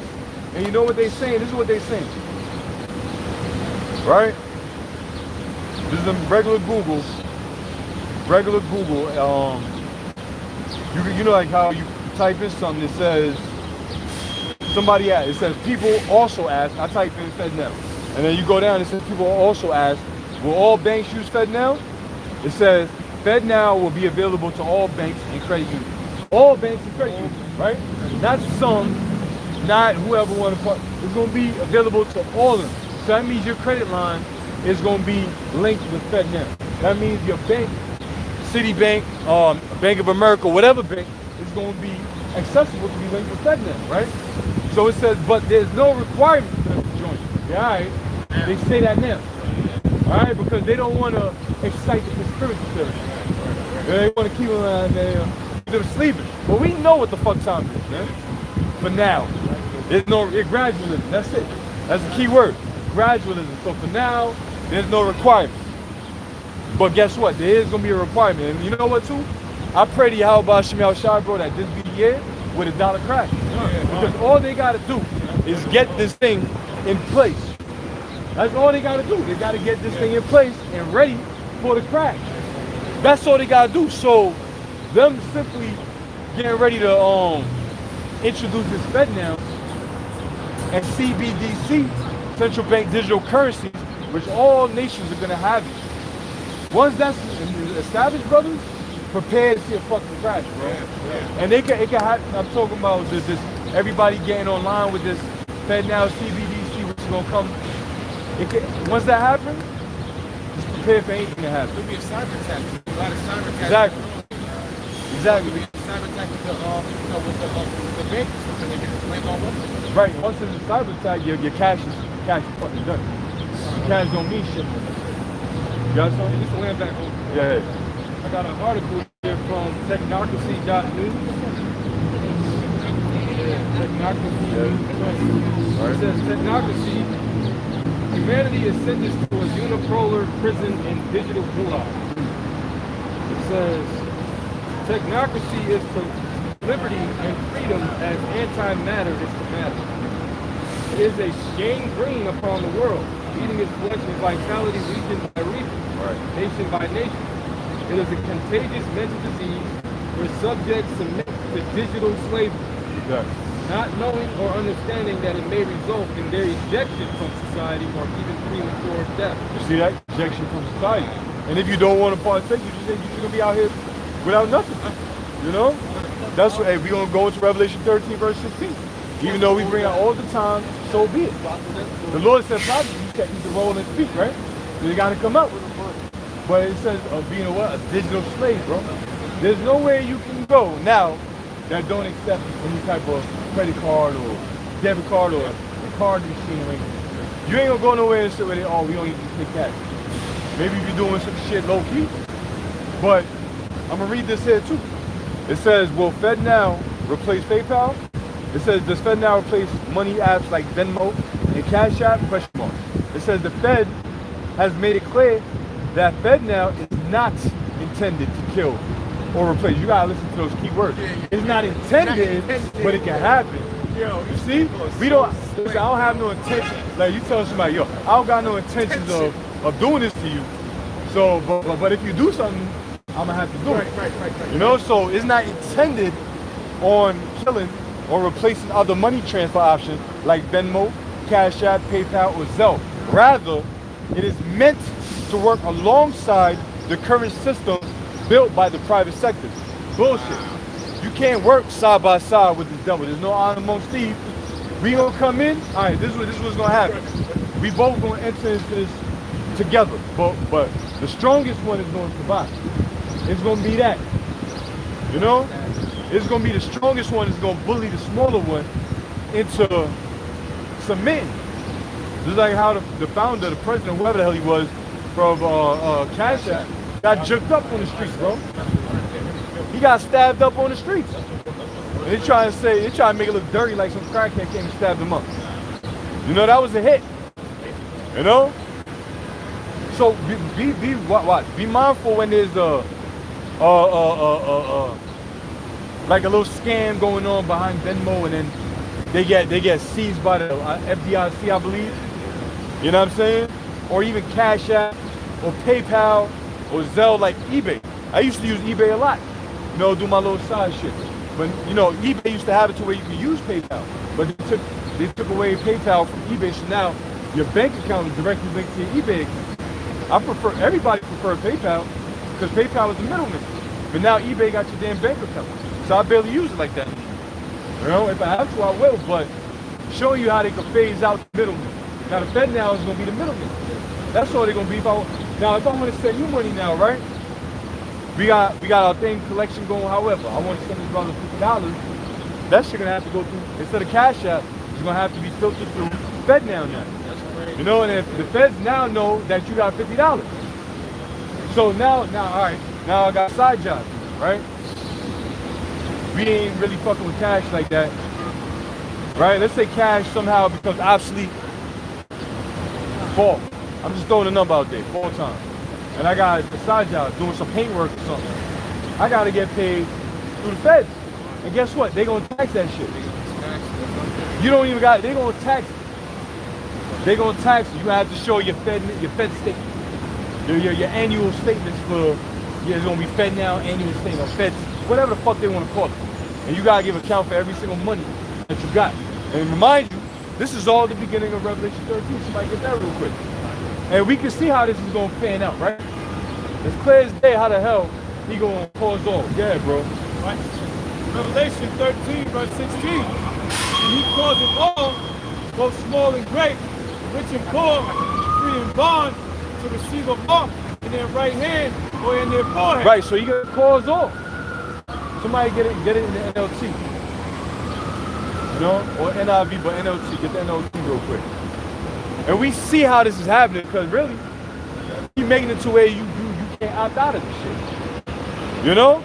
So, like we said before in previous videos, if somehow your PayPal, your Venmo, all that shit is gone, and the only thing is FedNow, you gotta use it. What else you gonna do? You gotta use it. Your direct deposits and all that shit that you get a check from the job now, there may not be no more checks. Everything may just be direct deposit. Straight through the FedNow and into your account. Because most people like to get their check and go to a check cashing spot to avoid certain shit, problems, and expenses. And now they just get their cash, they pay a little fee, they get their cash. So he's gonna cause everybody. He's making this thing real tight. That squeeze is getting tighter. Yeah. It says, and he calls them all, both small and great, rich and poor, free and bond, to receive a mark in their right hand or in their forehead. Right, and that covers everybody in this world, man. Everybody in this society. Small, great, rich, poor, free and bond. Alright, prisoners, man. They ain't gonna have to get it. They want early release, they may have an early release program. Alright, we have an early release program. Alright. You just gotta get this this new system, this chip. Or you can just keep your sentence. You know? House arrest.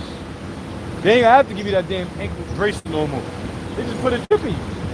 They can say, alright, we're gonna take away the bracelet, but here we're gonna give you a chip, which is gonna allow you to go out a little more further. You don't have to be in your house. Or nigga like, where I go to the liquor store? Shit, say no more. You know, he gonna get it. That's why I was gonna say we're not ignorant of Satan's devices, bro. You know, we know how this devil works, man. Master manipulator. You see? Damn psychological mad science. But the Lord revealed that to the servants, the prophets, bro. You got something real quick? I got the NLT. Yeah. Look what it says. It's what it says. He required everyone. Oh, it's a requirement. You know, it's a requirement. What's not the jab? Was that not a requirement? It was a requirement. But see, it was a requirement, but not everybody got it. So that show you that not everybody's gonna take the MOTV. The elect ain't gonna get it. Like, oh yeah, you want a chip? All right, well you can take that chip and stick it up your damn left butt cheek, nigga. No, we ain't taking it. All right, we gonna trust in our power, Yahweh shot. Good. You know, so it says a requirement. Finish it up, bro. Yeah, no, the NOT. Yeah, and he requires, right? It's gonna be a requirement. It says he required everyone, small and great, rich and poor, free and slave, to be given a mark on their right hand or on their forehead. Well, technically, if you got a social security card, you're a slave already. You know, you're already a damn slave.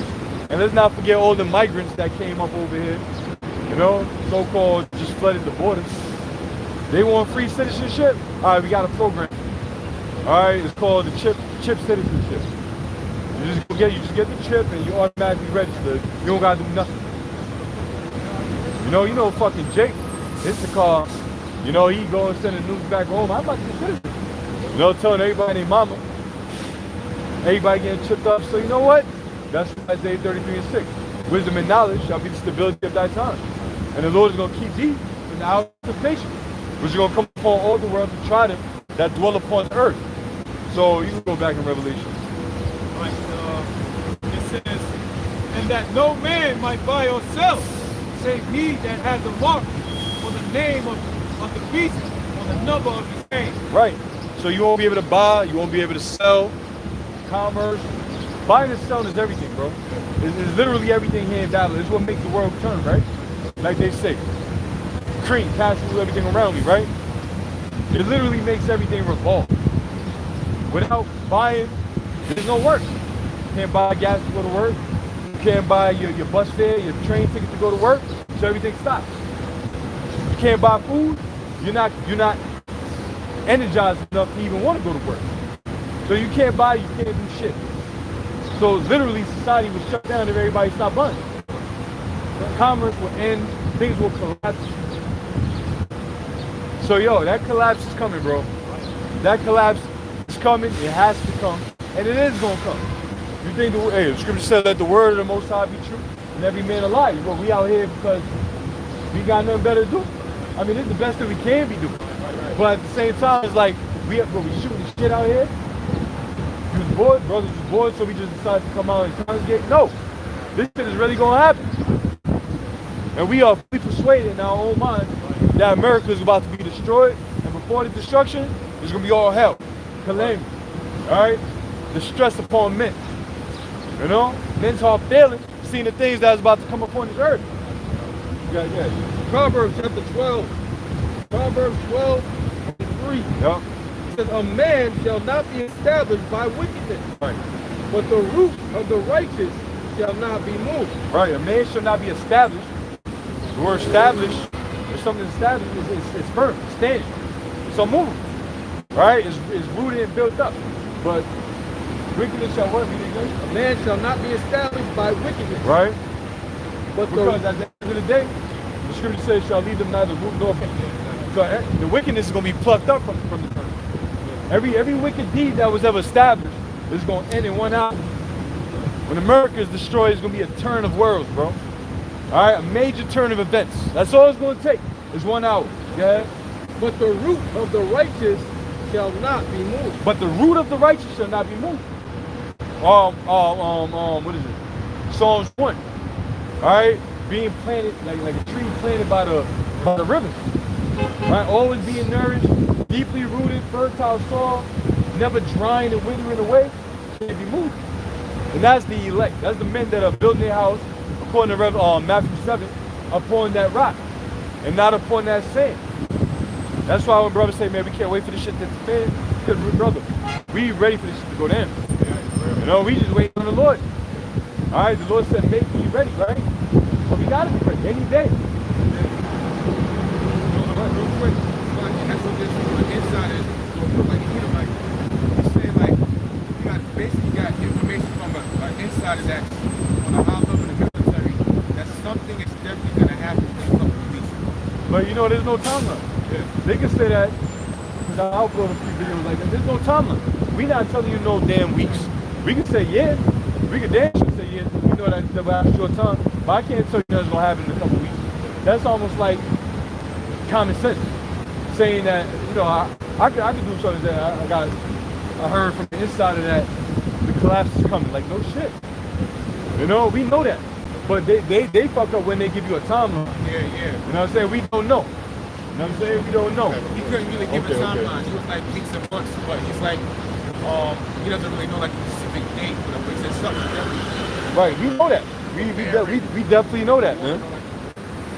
You know, we definitely know that. You know, something definitely coming down. And like I said, I mean, you could have, like, one thing that's for sure, once this thing is established, the infrastructure, get prepared. You know, get ready for this shit to collapse. What if the satellite phones were before the fact? Exactly. Brothers that did videos of it. Why are they giving out satellite phones to senators and top official governors and blah, blah, blah, whatever. Why? Because, and I agree, I believe there will be a cyber attack. Because, get on Psalm 64 real quick, somebody can get that. You know?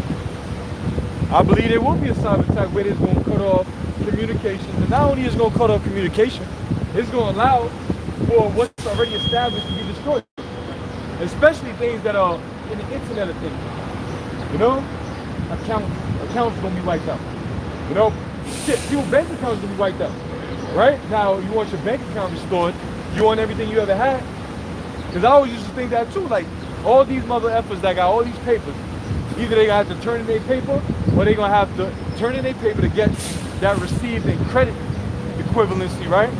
Or they have a crash and they say your account is wiped out, right? But you want your money back, you got to get the chip and we can restore your chip. But hold on, if my account was wiped out, how the hell you know what I had anyway? You see what I'm saying? If the account was wiped out, how the hell you know what's on record? You know, they got the record. You know, they know exactly how. Oh, yeah, we found your account, Mr. Floyd Mayweather, sir. Okay, so in order to restore it, you just have to. It's simple. You know, that devilish laugh. And Floyd was like, yeah, you're fucking, you know. He's that. You know, because he's nothing without it. You know? What I call yeah, Psalm 64:1 real quick. This is Psalm 64:1. Hear my voice, O power, in my prayer.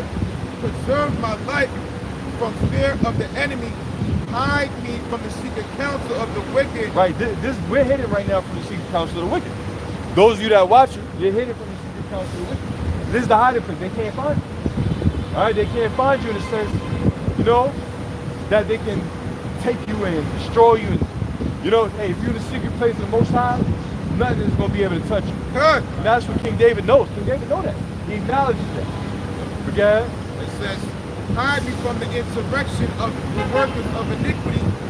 Whet their tongue like the sword, and bend their bows to shoot their arrows, even bitter words. Good. That they may shoot in secret at the perfect. Suddenly do they shoot at him and fear not.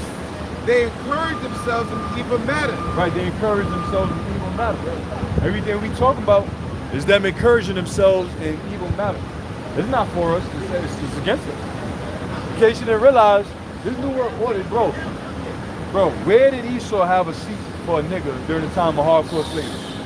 Where were niggas upheld and sitting at the table? And scripture say in Ecclesiastes, I've seen servants upon horses and princes walking on the earth as servants. You watch Django and everybody almost choked on their tea, hot coffee when they seen what's his name? Jamie Foxx coming through with a horse. And that's how they feel when they see a nigga with a Porsche or some ill-ass vehicle attack. You know, you got 2023, whatever, and then you start seeing it like, you know they feel negative about it, right? You know? Then again, who gave him that money? Where did the money come from? It came from these Edomites. So, yeah, the first thing they negative about it, but they see you as an equal, like it's a person in the road. Django, even the cool house nigga said, what's this nigga doing on that horse? Right. What they doing that now? Grabbing the barrel. What's this nigga doing on that now? Yo's had haters, man. He I was was a a hater. Sambo. Sambo hating ass nigga. A bootlicking ass nigga. Look at it, bro. I saw some before. It says, the Psalms 4:3 again. Who whet their tongues like a sword, who bend their bows. Meaning they sharpening words. Sharpening words for what? For the kill, for slaughter. So they can actually do it. So every act and legislation and this and that they put in place, they sharpening that sword. They wetting their tongue, right? To sharpen what they gonna do to actually execute that strike. So when it happens, easy, kind of like butter. Yeah. It says, and bend their bows to shoot their arrows. Yup, then they go all the way back. When you let it go, ain't nobody turning that back. See? So they preparing for that ambush. To act upon that ambush. To ambush who? The Israelites. Yeah? It says that they may shoot in secret at the perfect. Right? Which is their secret council. That's secret. See, they got their secret, right? They got their secret plate and we got ours. So, you know, good is set against evil. You got the Illuminati, you got the elites versus the elect. Alright, the Illuminati versus the Israelites. The children of light. Okay? The children of this world versus us. The children of the Most High. So they got their little secret place, but guess what? Thing about it is their secret place is being discovered. And guess who's doing it? Us. Yahweh Shem Yahushua using us. What are you going to do? So we expose you. What the fuck you going to do now? Huh? Huh? What are you going to do? Most High is exposing. What are you going to do? Yeah, bro. Bring it up. Something 12 verse 2.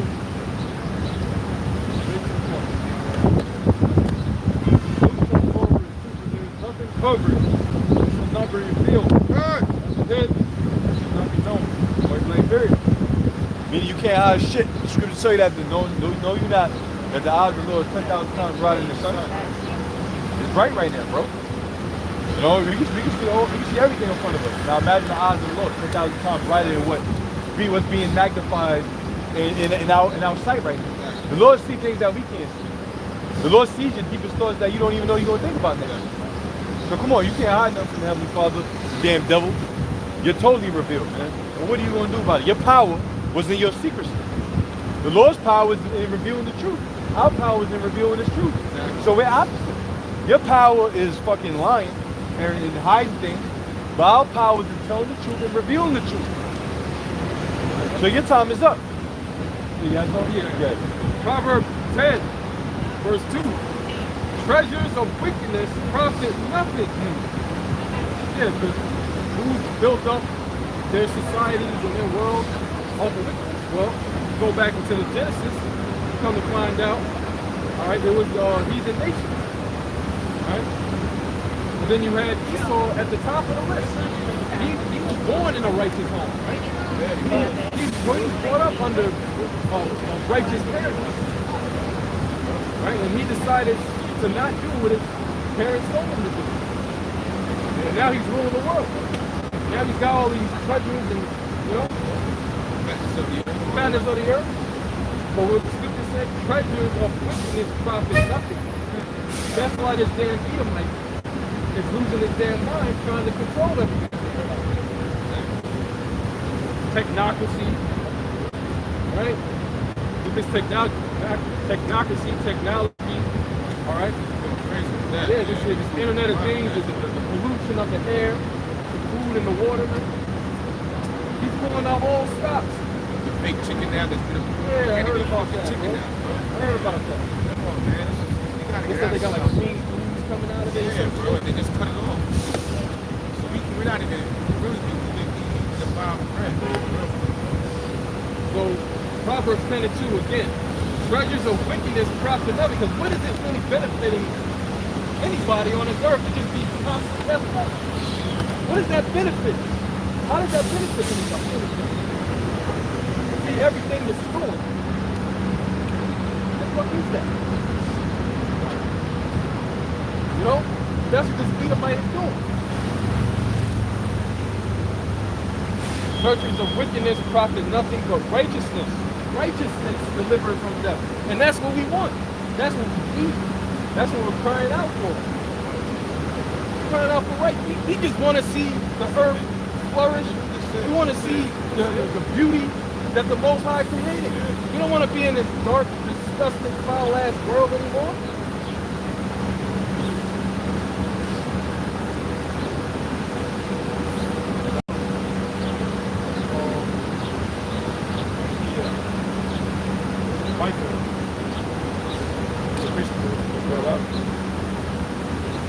Micah chapter 2, verse 10.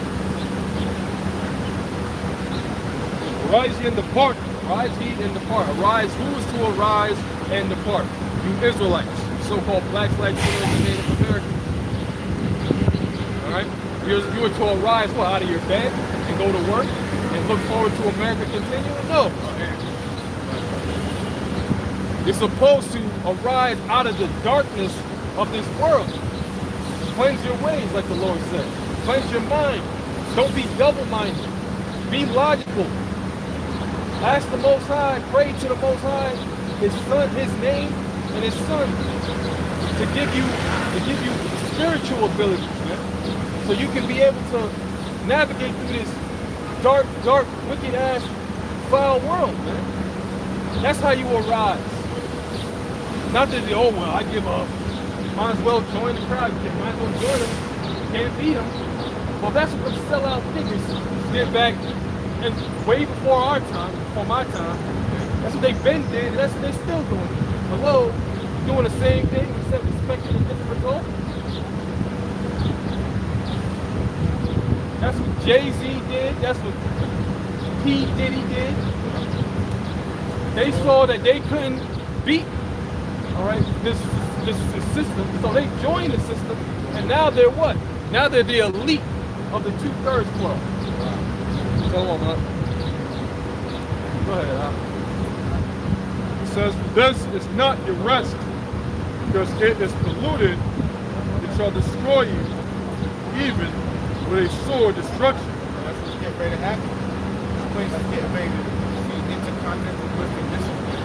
That's going to be the end result of wickedness. Fire, man. And either way, these guys get purified. Our people are going to get it right one way or the other. Might as well get right the first go around, man. Go through that fire now. Please believe you don't want to go through that fire later, man. Please believe that. So what? Go ahead. Micah chapter 2, verse 10.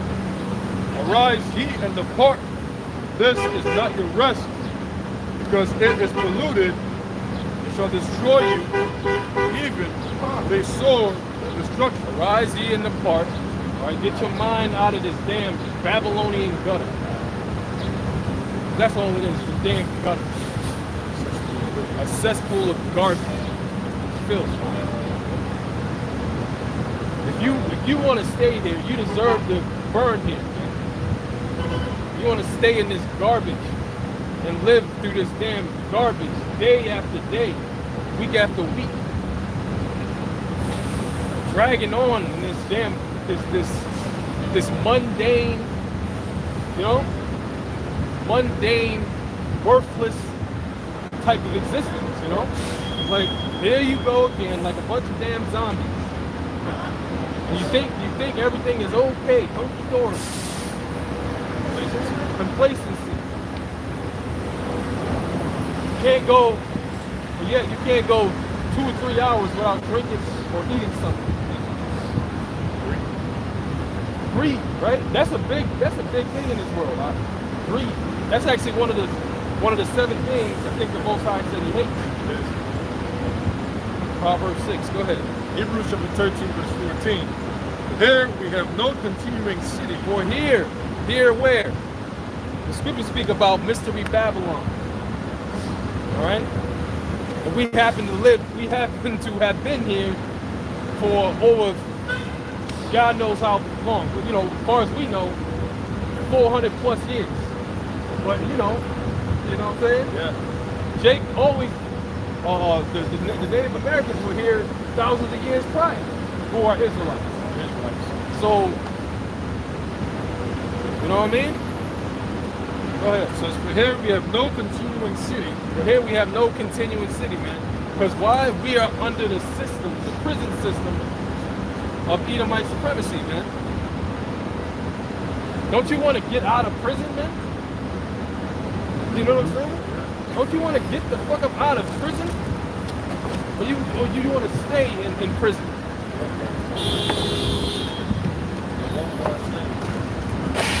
Israel servant was all born sinning. Why is he spoiled? You can't read this one. Because niggas are complacent. Scripture says a gift is sure of the heart. Jake, you've been receiving so many gifts, so many trinkets, especially Eve, that this becomes proud, spoiled. When I say sprout, Spoiled and proud. spoiled and proud. Hey man, yeah, that's a new word, right? Yeah. Don't you want to get the fuck up out of prison, man? Yeah. Yahweh Bashim Al Shah, we looking for Yahweh Bashim Al Shah to give us our release date. That's right. You know? Go ahead. But we seek one to come. Here we have no continuing city, but we seek one to come, and that's what Yahweh Bashim Al Shah is bringing. He's bringing what? An everlasting kingdom. He's bringing righteousness. He's bringing real beauty. Life. I mean, life. You can actually breathe real air. Drink real water. Taste real food. That's what Yahweh Bashim Al Shah is bringing. Well, Esau's bringing GMO, Monsanto, barium oxide in the air, feces in the water, dead people in the water, dead animals, you name it. Any refuse, all right, now that you can think about, all right, is here in this damn land. Gotta bring it up. See, we are in this prison and we're seeking to be released by Yahweh Bashim Al Shah. Job chapter 10. Job chapter 10, verse 22. A land of darkness is darkness itself. A land of darkness as what? Darkness itself. That's this place, man, where the scriptures say, for here we have no continuing city, but we seek one to come. Arise ye and depart, for this is not your rest. Read that again. A land of darkness as darkness itself. That's what America is. A land of darkness as darkness itself. When you're shrouded in darkness, it's pitch black. You can't see anything. You have no light to guide you. You have no light to see what's around you. It's just black.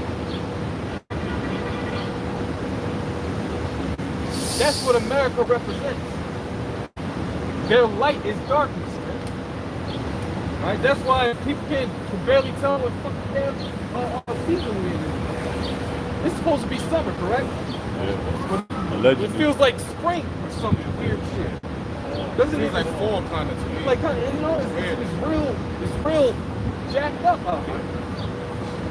It's supposed to be in the summertime, but yet it's like always groggy outside. It's You know? It's like, damn, we get happy when we do see a little sunshine, like, oh, there's the light. But then it's like back to darkness again. A land of darkness as darkness itself. Go ahead. And of the shadow of death. And as the shadow of death. That's what this place is. Bring it out. Bring it out. Huh? Bring it out. Yeah, this is Psalms 23. It says, Yahweh Ba'Shem Yahushai is my shepherd. Yahweh Ba'Shem Yahushai is our shepherd. I shall not want. We shall not want. Well, why? Because he gives us what we need. Okay? The Lord doesn't give us what we necessarily want, because what do we want? The flesh desires. And that could be a distraction to the spirit. All right, of course, you balance yourself out. Of course. That's logic. Right? But when it says, I shall not want, you got to rely on the Lord for everything. Because we coming into the times of where, hey, we don't got faith with food. Okay? Go ahead. It says, He maketh me to lie down in green pastures. He leadeth me beside the still water. Oh, green pastures, that's like a beautiful, succulent, pleasant land. It's like you just lay down on the grass and you just feel that, you know, that beauty around you, like, oh, green pastures. And that's the actual movie. And then you said they got the Jake as the most high in the sun. Come on, man. You remember that video? Yeah. That movie? Green pastures. Angel. Yeah, the angels and all of that. You see? That's what we want. We want the green pastures, man, not this. Yeah, it says, He restoreth my soul. He leadeth me in the path of righteousness for His name's sake. Hey, brother, and that's relatable on all levels, bro. Every last one of us can relate to that. All right? Because it's like, yo, Lord, like, how much longer we gotta go through this? Then, you know, He shows you the light. Go this way. Just go this way and trust. Because you ain't getting out of this darkness without me. But yeah, though I walk through the valley of the shadow of death, I will fear no evil, for Thou art with me. Thy rod and Thy staff, they comfort me. Thou I got a question. Who's the rod and staff? You know the answer? The rod and staff? Who is it? The Lord, right? Right, because the scriptures say, a rod shall come out of Jesse, a branch shall sprout forth. Right, so it says the rod and staff. That's likened to protection. Like when a man is protecting you, he got his weapon. That's why he got the rod. He got the, you know what I'm saying, around you, like, you know what I'm saying. So that's, you got the protection of Yahweh Ba'Shem Yahushai. That's all we need, man. What does a shepherd have? A staff. It's a shepherd. And a shepherd at times will have a guard dog. That's why the scripture speaks about these false prophets being dumb dogs. It's not barking. They're highly. The dog is very faithful animal. When a dog is supposed to be barking, so I learned from his owner the most danger in their body. It says, yea, though I walk through the valley of the shadow of death. Which is America. America has been nothing but death for our people, you so-called blacks like these names. Now you plunged into a spiritual death. The Lord was constantly beckoning, getting your hand, come to me. Like a man that's calling his dog. Hey, right here. And these niggas, oh, hey, and then fucking do some wickedness, and then back to the bulls, and then the Lord's like, yo, come to me. You know what I'm saying? I'm right here. I got joy and riches and pleasure that you can't even wrap your mind around. If you want to go ahead and do that, you want this there, bro? Oh, get that in Proverbs, y'all. Proverbs 1. When it says he steps out his hand and they pretty much put the Lord's hand. It says, Yep. It says, thou preparest a table before me in the presence of my enemies. Thou preparest a table before me in the presence of my enemies. You know the enemies of you so-called blacks, Latinos, and Native Americans are, man? You have more enemies than you have allies, honestly. You know what I'm saying? So Jake want to be out here on some tough guy shit like they the baddest MFO on the planet Earth because they do some, you know, some training, ninja moves, and they all right, cool. But it's the Lord with you. It's the Lord with you. Yeah, you can throw ninja stars, and you can do this, and you can do that. You go back, flip over, do this. But it's the Lord with you. Are you on some carnal shit, or are you trusting in the Lord? Are you saying in your mind, I don't need the Lord, I can handle this? That's going to remain to be seen because the time is coming where the Lord is going to bring great trouble. So just think about it. Jacob's trouble, right? Go ahead. It says, thou preparest a table before me in the presence of my enemies. Thou anointest my head with oil, my cup runneth over. Right, and that's spiritual. Because when we eat from these, we eat from the table of the Lord. What do you have on the table? You have oil, you have wine, you have oil, you have wine. Help me out. What else we got on the table? Let's visualize. Right, you got the plates, cups. Right. You have the vegetables. You have the dessert. Right, You have the fork, the knife. You got the like the candle lights. There you go. There you go. You got light. There you go. They got the lights. You got lights on the table. You don't want to be eating in the dark. You gotta see You gotta what see what you eating. So when we come out, when we go into this book, it's full of oil. All right, help us see what's really going on. All right, this wine, you take a little sip, you get a little nice, like like that, comfort. You know, like comfort. You know what I'm saying?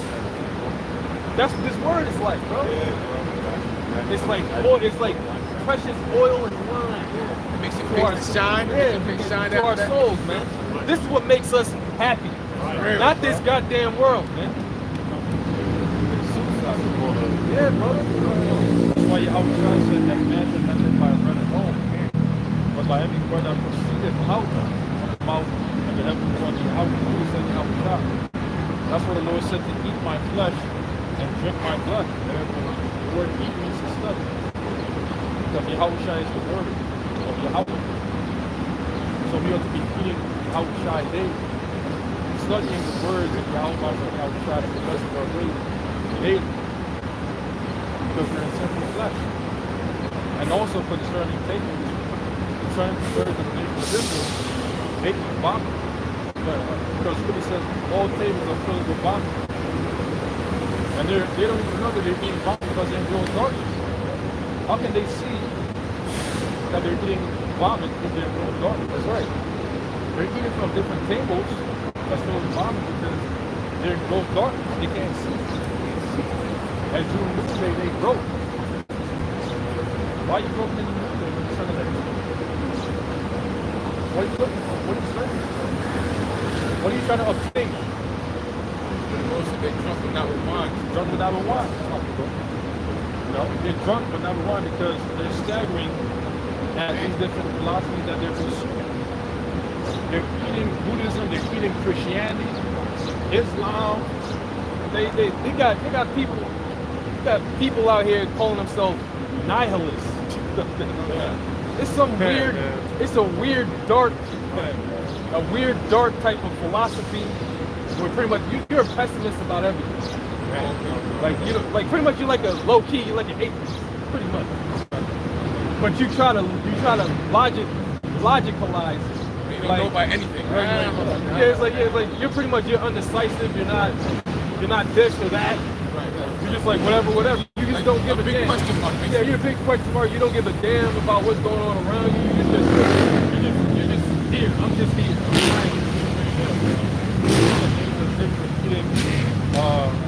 Egyptology, and all that madness, yeah, bro. They can still on that stuff. Oh, they really have to have a god named Nut. Dude. Yeah, these niggas worship a god named Nut. Yes, yeah, and Nut. Hey, well, guess what, brother? Those are Egyptian deities, and niggas is doing that. Niggas is doing that all the way before the time of the wilderness.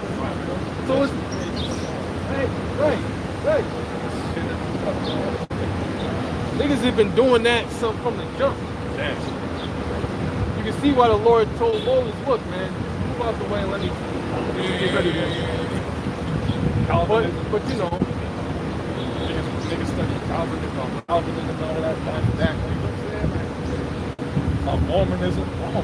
Yeah, nigga, bro, jet black nigga, real, with a white shirt on, with a saying, I'm a Mormon. Or some dark Hispanic. Yeah. Do you want to come to church for me? Yeah. Talking about, you know, Mormonism is nothing but a figment of the imagination of an Edomite by the name of Joseph Smith.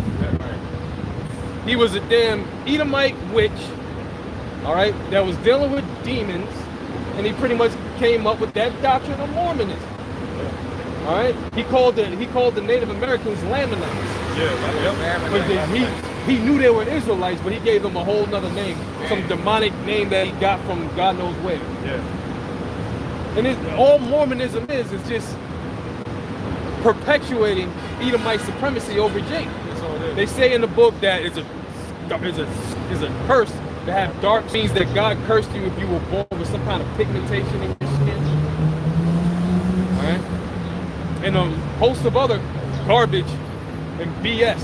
That's pretty much a witchcraft book. It's witchcraft. It's pretty much witchcraft. Doesn't it derive from Druids or something like that?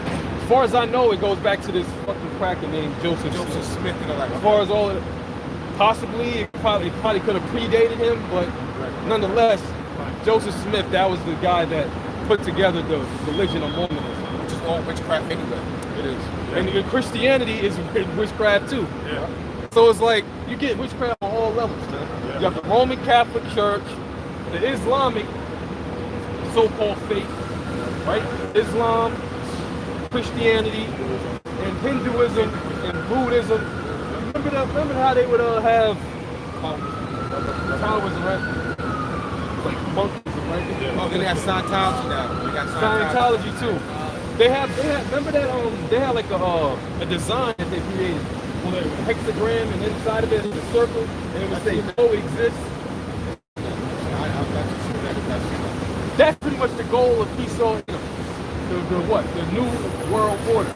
You want to incorporate all religions, all right, ideologies, belief systems, to make his system stronger. Because what? He controls all the natural resources on the earth. It's like a six-pointed star with a circle inside of it. Exactly. It says coexist. Yeah, they stopped. You know, they stopped showing it. But I always remembered that. I always remembered that demonic symbol. It was always 6 points. It wasn't a 5 head, it was a regular star. Right. It was you know what I'm saying? See? The Roman Catholic Church, the Islamic so-called faith, which that all goes under Christianity, because the faith of Islam, that actually came from the Catholic Church. Fatima and Muhammad. The elder Thomas brought that out, broke it down. Detail. The Islamic faith comes from pretty much an offshoot of the Roman Catholic.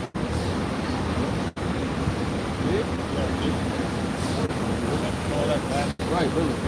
That which is a demon. That's been a heaven worship. They try to say biblical was before Eve was free. Yeah, of course they're gonna say that, because Adam's wife. They're dealing with deceptive spirits, right? They're dealing with witchcraft. It's crazy, bro. They gotta be saved. Right. I got one more slide. This is Psalm 23:6.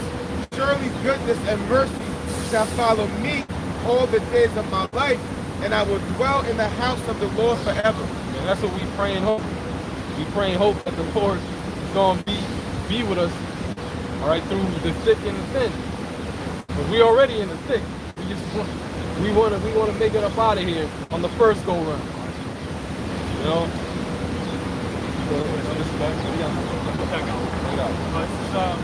First Peter 1:13, it says, "Wherefore gird up the loins of your mind."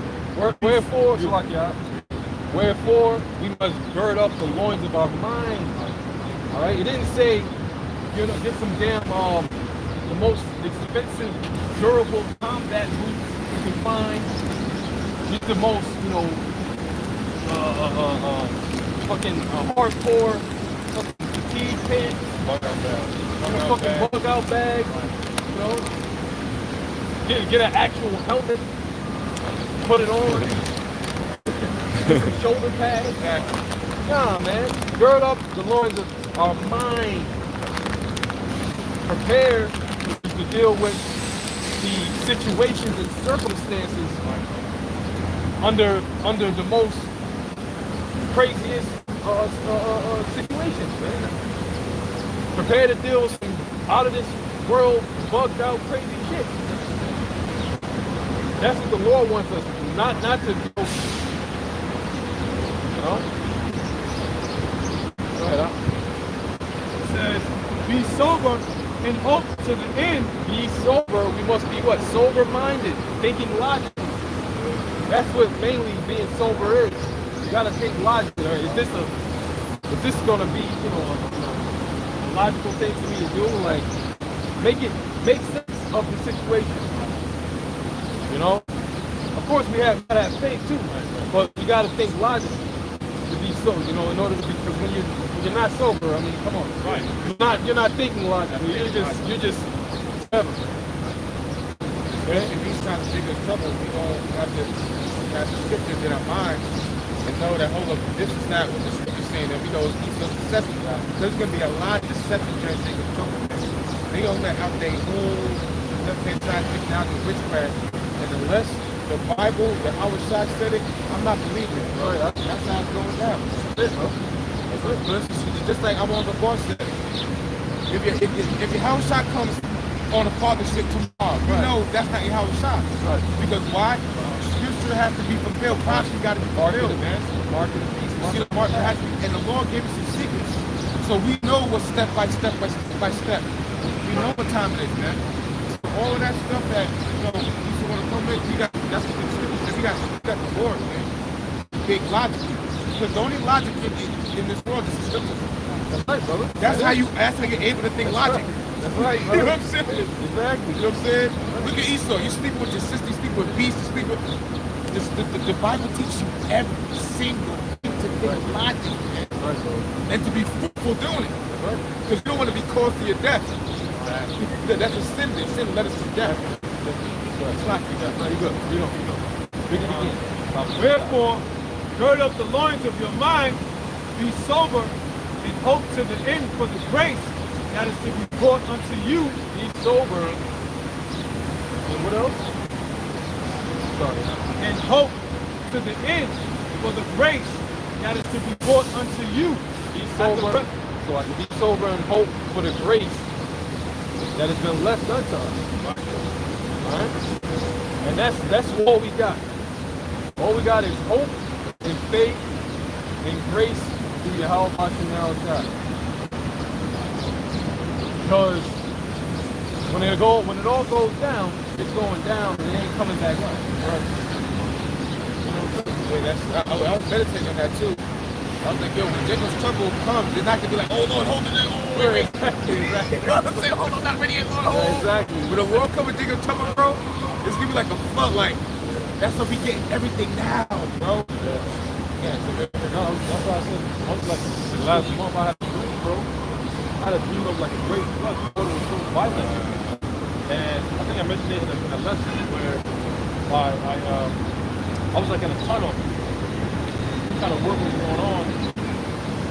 And water just leak from like the complex vent. Because there was like some big pipe, right? When I went up, there was a couple of flights building. I went up and I saw the whole of one side. It was like water was flooded. Like we're like all like on top. And water was like really, really hot. It was like people like going up both ways. And like the windows, like the building, they sort of cracked. Water started to come in, started to build some and all that. And to make a long story, I can't remember the whole thing. But to make a long story short, right before the whole thing burst, I got that part of it. That flood is Esau. Hit the past today, bro. That's exactly what it is. And it's gonna be real crazy, bro. It's gonna be crazy. Scripture says Jacob's trouble is gonna be like what we've never ever seen before on the earth. Yeah. And yesterday I was on through the spirit. What the day before? Either yesterday, day before yesterday. I'm gonna say to the brothers that like a live, let's say the lights cut, a lights out situation. They had got on YouTube like what happens if the lights go out. And they did shit like, yo, within one day, you know, things would be normal. The second day, things would be normal. By the third day, the food would be all going to stores. People are gonna start, said, like literally, like biologically, people's gonna start losing your mind by day 3, bro. Not even a week yet. Biologically, you're gonna start losing your mind by day 3 because it's not gonna be no, you know what I'm saying? Yo, that's why the scriptures say this. You still reading that, Art? Yeah. Go ahead. I'll start from the top. Wherefore, gird up the loins of your mind, be sober, and hope to the end for the grace that is to be brought unto you at the revelation of Yahweh Shai HaMashiach. Hey, man, that's what we waiting on. We waiting on the revelation of Yahweh Shai HaMashiach. All right, to return and claim what is his, which is the earth, you know, which is everything. You know what I'm saying? Not Esau, Edom. All right, the damn devil the Bible speaks of. The Lord's gonna reclaim what's his, and he's gonna take everything away from this damn Edomite that he stole, raped, robbed, and murdered for, man. In righteousness. All right? And Esau is going into righteous oppression. These other nations, these Hamites, these Japanese, these Chinese, these Arabs, they're going into righteous oppression under Yahweh Shai and his men. Which is what? Slavery, captivity, man. That's what's coming, all right, for the citizens of this world, man.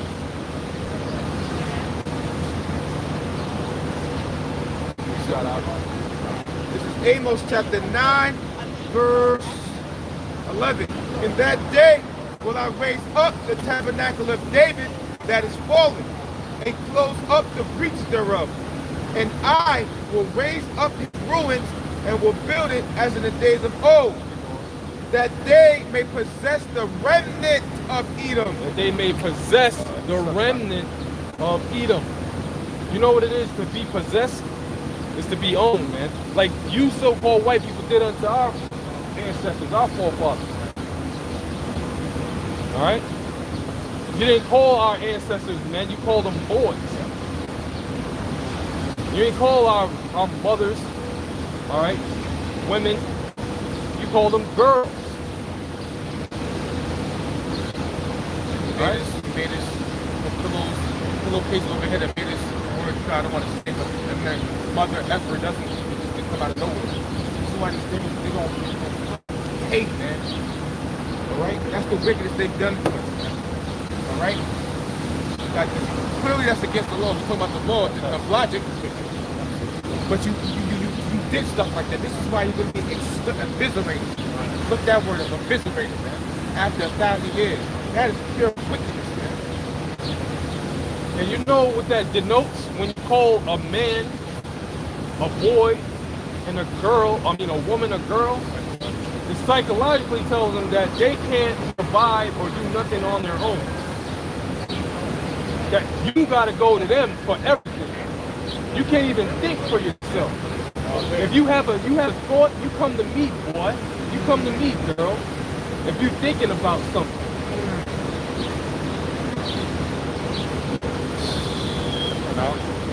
Phrenology. Brother brought out the term phrenology. That was a study of the brain matter and how to pretty much further subjugate Jacob. You know what that did? What that was the what? fulfill the prophecy in Jeremiah the 2nd chapter. Is Israel a homeborn slave? Why is he spoiled? Because the majority of our people are rebellious and they're not listening to the Most High. So the Most High put the Spirit on the Edomites to do all of these heinous experiments. All right? To our people. And now look at the effects that you have of it, man. You still, you got to go to this devil for everything. Because you're one of the curses, but yet you good though, right? You got it though, right? You got to go to the devil for every damn thing you got. That's why the Lord gonna kill you proud ass niggas out here, man. All right? Go ahead. It says that they may possess the remnant of Edom. Because the Lord said his people is going to possess the remnant of Esau, Edom, who are the so-called white people. Man. They're going to be a possession. They're going to be a slave. Just like we were slaves unto them. We were possessions unto them. So they're going to be our possession. All right? We're going to execute the laws, the statutes, and the commandments on you goddamn Edomites. Man. That's their kryptonite. And that's your kryptonite. Because let favor be shown to the wicked, yet he will not learn righteousness. Go ahead. It says, and of all the heathen which are called by my name, save the Lord that doeth this. Right, and all the heathen that are called by my name, all right? First, dealing with the other nations, all right? Because the Lord used the other nations to punish Israel as well, all right? So Esau and all the other nations, you're going to slavery, man.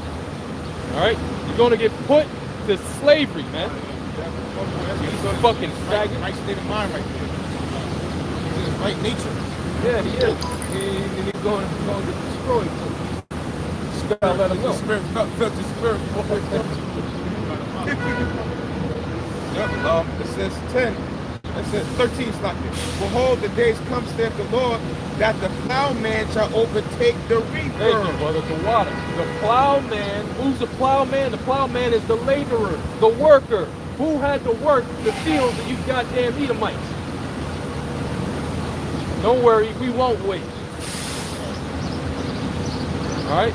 You know very good goddamn well who is the plowman to you so-called white people. We still plowmen. We still working, man. Still gotta fucking go and, you know, hustle some damn crumbs up just to get by, man. And this goddamn cesspool, man. When it says it's gonna come to pass that the plowman is gonna overtake the reaper. You Edomites gonna get a taste of your own medicine, right? Good. Talking about you so-called white people, you're Edomites. You ain't white, you're red. Goddamn liars. Read. And the treader of grapes, him that soweth seed. And the treader of grapes, and him that soweth seed. All of these things that the Lord just named reminds you of the most menial job that you have in America. You got people, who do you think the wine comes from? You got the Latin tribes that are pretty much under hardcore bondage, right? Making some damn wine for Esau. Right? Mowing the lawns. Landscaping, right? Construction workers. Janitors, you know what I'm saying? Mop the floor. The park workers, right? Working at the parks.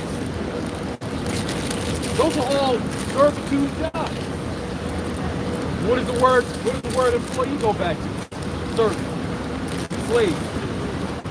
So if you're an employee, guess what? You are a slave. Who the hell told you that you were free because you got a job and you can do whatever the hell wickedness you want to do? Corporate slaves. We tell you who told you that. The damn devil told you that. And you believe it. So you're gonna have to suffer that your own stubbornness on your own, man. So you got a job in 2023 and you think that you're doing something, the Lord gonna show you something. Go ahead. It says, and the mountains shall drop sweet wine, and the hills shall melt. The hill's gonna melt. First dealing with all of this goddamn filth that's going on out there. People are just setting their mind to do evil. So they're destroying themselves. Go ahead, let them destroy themselves. They're already destroyed. It just has to be carried out. The final judgment has to be laid on. They gotta burn or be tortured or whatever one the Lord sees fit. What?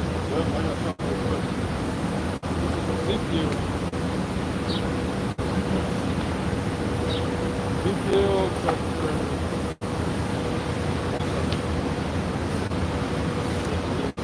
Because at the end of the day, a lot of judgment is getting ready to happen. The real judgment already started. Because when that mandatory vaccine, okay, 90% of these people took it, man, and we still waiting on the effects of that. They said by the third year, or something like that, like a couple years, you can start seeing the effects of that damn jab, man. Ezekiel 22, verse 17, and the word of the Lord Yahweh came unto me, saying, Son of man, the house of Israel is to me become dross. All they are brass and tin and iron and lead in the midst of the furnace. They are even and dross and silver. You want that or? Ezekiel 22, verse 17. The word of the Lord Yahweh came unto me, saying, Son of man, the house of Israel is to become lost. So the Lord is speaking about Israel right here in the scriptures. He's been observing Israel, so-called blacks, Latinos, and Native Americans, and then all throughout their generations. Matter of fact, when the Most High saw you in the wilderness, you know, the Lord saw everything you niggas is doing. And this is his conclusion. It says, the house of Israel is to me. The house of Israel is to me. Become dross. What is dross? Go ahead, Oscar. The word dross, it means something regarded as worthless. Something regarded as worthless. Rubbish. Rubbish. Yeah, that's a good word. Rubbish. You know what rubbish is? Trash. That's what rubbish is. Garbage. Refuse. Okay? So it says, the Lord said, 2/3 of you Negroes, Latinos, Native Americans are becoming to him as worthless. Rubbish. Go ahead. All they are brass. All of you are brass, meaning brass is very, very hard. You hard-headed, brass-headed niggas. Your head is so hard, you hit the nigga upside the head. This nigga still don't get it. You hit a nigga upside the head with a sledgehammer. Still. The nigga still.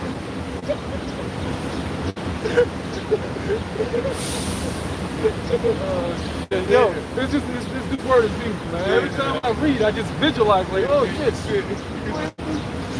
The hard-headed ass nigga hit him in the head with a goddamn sledgehammer. Still don't get it, bro. What I do? Oh, you didn't know what you did? Hit him again. Wow. Yeah. You still don't know what you did? Still don't know. And tin. And iron. And what? And tin and iron. Damn, so he got the brass, the iron, and the tin. Yo. That's how Israel lives, man. You a bunch of brass-headed, iron-headed, tin-headed niggas. And lead. Damn. You got lead in there too? You know lead is very poisonous substance. So the Lord called Israel out on all levels. He said your mind is like a damn, it's like full of energy. So hard, like brass, like iron, like tin, lead. and lead. He said that they've been wounded with an incurable disease. Heard that? The brother said they've been wounded by a curable disease, which that is in the book of Jeremiah. All right?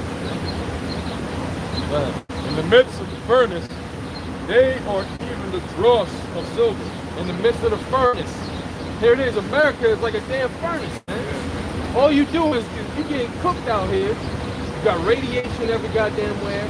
You got defiled air, defiled food. It's like this. You know?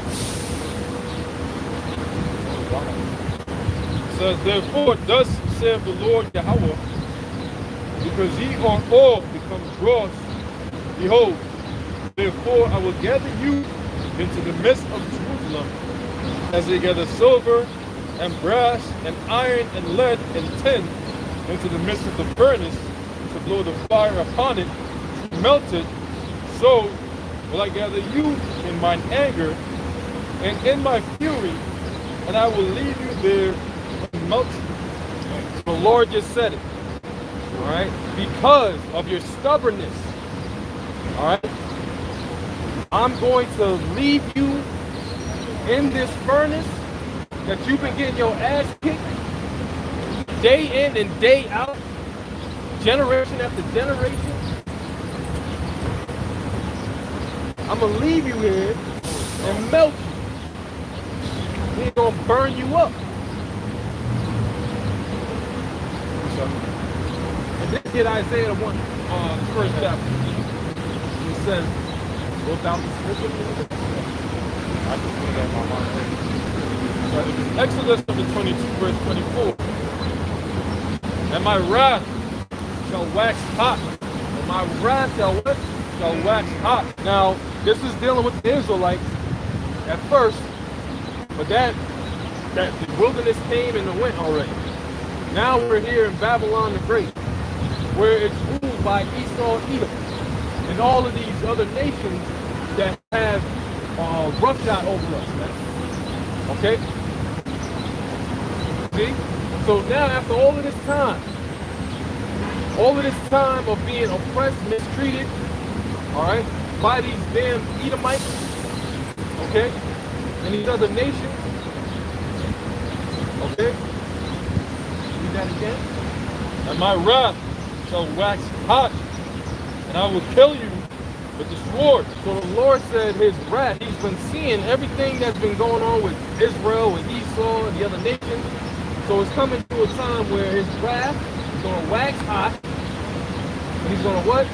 Kill you. He's going to what? Kill you. He's going to kill. The Lord is coming back to kill. The Lord said that what? All right, think not that I am come to send peace on earth. I came not to send peace, but a sword, man. That's out of our Lord's mouth. And there's no peace unto the wicked, man. We just read it in the scriptures all through, time and time again. Treasures for wickedness profit nothing. So that's what the so-called white man has built up after all of this time. Now he's got the whole earth, the whole world dancing to his tune, right? Dancing to his witchcraft-filled folly, madness. Got everybody doing what pretty much he says they can do, but he's making them do it because he doesn't want to see righteousness. You know, tomorrow is supposed to be a high-level witchcraft day. So, what does the scripture say about that? Surely there is no enchantment against Jacob. We're not going to be enchanted, all right, by this garbage. Oh yeah, we have to deal with it, but we're not going to be enchanted by it like, oh, let's go to the damn parade. You know what I'm saying? Yeah, you know what I'm saying? What we're doing is, they're going this way, we go that way. The hell what they got going on. Follow not a multitude to do wicked people. Come on.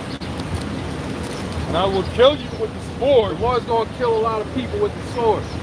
Beginning with you, so-called white people, because you use the sword on yourself, but you hard-headed, two-third ass, hey, you're gonna have to get it. Get it. You're gonna have to get it. You never learned your lesson. You keep taking the Most High for granted. Right? That's what they do.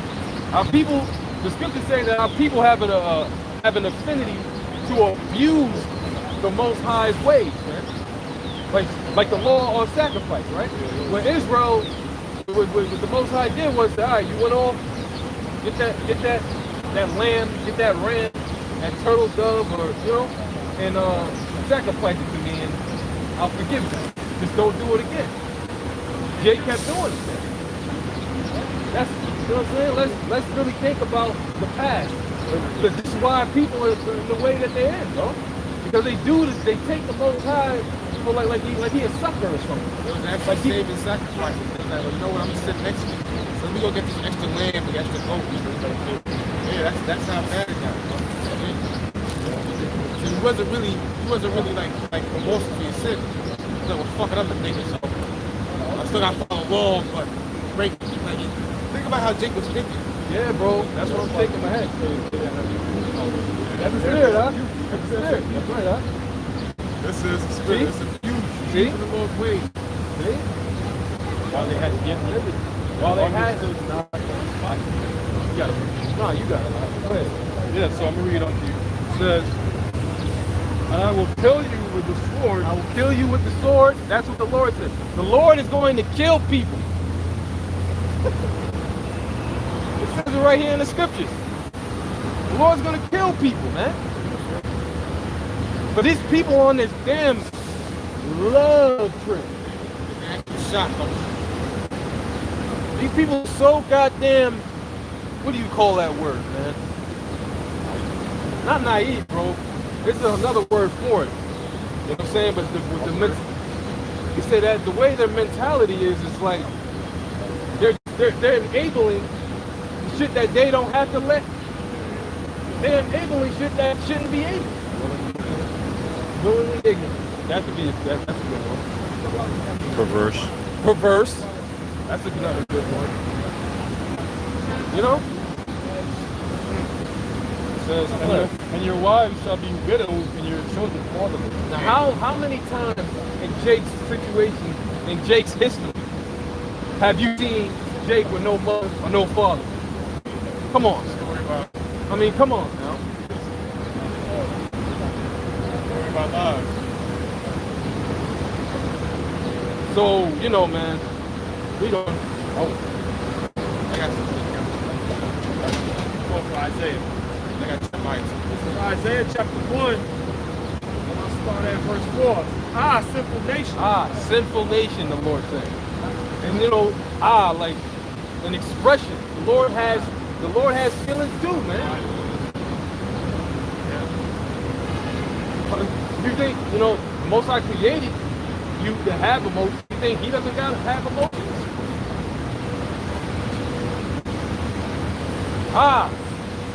Sinful nation. He called our people a sinful nation.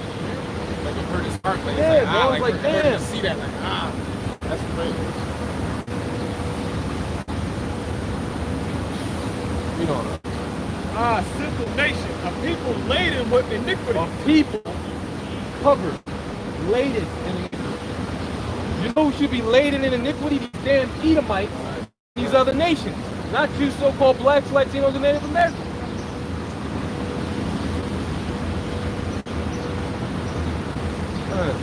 A seed of evildoers. A seed of evil doers. What is the guidelines of knowing good and evil? Right. The law. The law is 10 commandments. Thou shalt not steal. Or excuse me, thou shalt not have no other gods before me. Right? Thou shalt not take the name of the Lord thy power in vain. Thou shalt not covet. Thou shalt not steal. Thou shalt not worship any graven images. Right? That's fundamental. Right? But now, Jake his second nature to think to just do wicked. You know what I mean? Children that are corrupted. Children that are corrupters, man. For example, you know, how many times over and over again has this happened in the hood?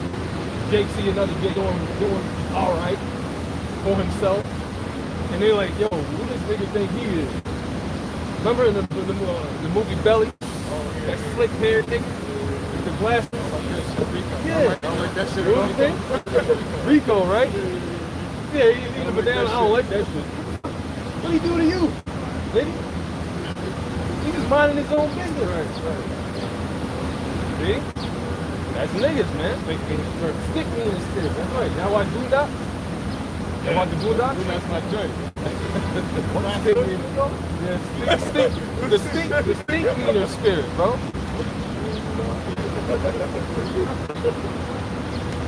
Can't be doing that. Can't do right. You know what I'm saying? You see, that's what the Lord said, man. That's what the Lord said. But They have forsaken the Lord, Yahweh Shem Shai. They have provoked the Holy One of Israel to anger. They you got a question, man? You got a question? You got a question? Right. They have provoked the Holy One of Israel to anger. They have provoked the Holy One of Israel to anger. That's what you niggas did. You provoked the Most High and His Son to anger on your ass. And you wonder why you out here through. You did it to yourselves. You out here through because of you. You niggas knew better, but you didn't do better.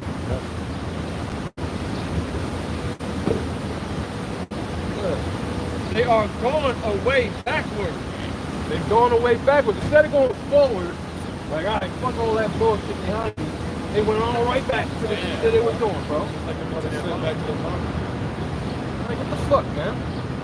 How much longer you think the Lord's gonna put up with that with you niggas, man? Go ahead. Verse 5.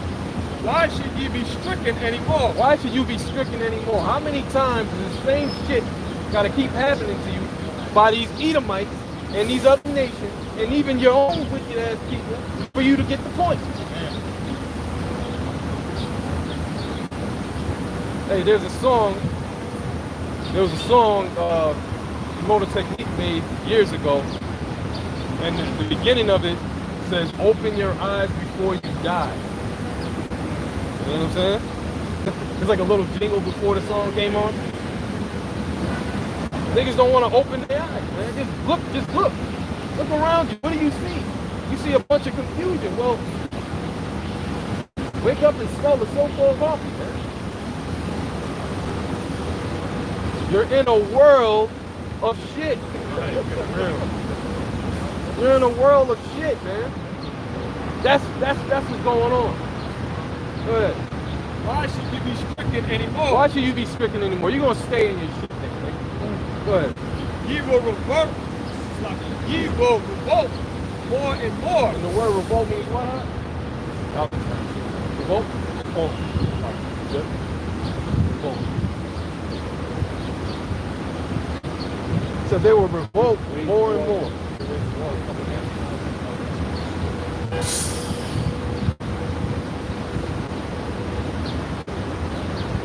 Revolt, renounce allegiance or subjection.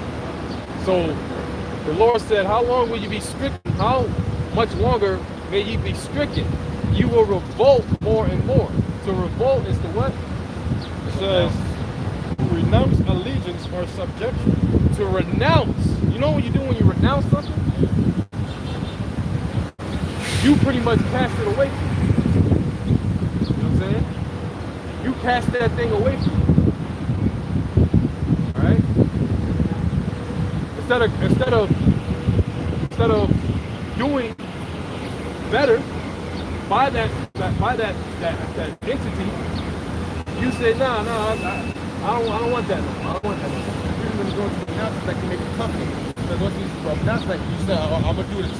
And then now once you don't do it, now we know what fuck. I ain't doing that shit.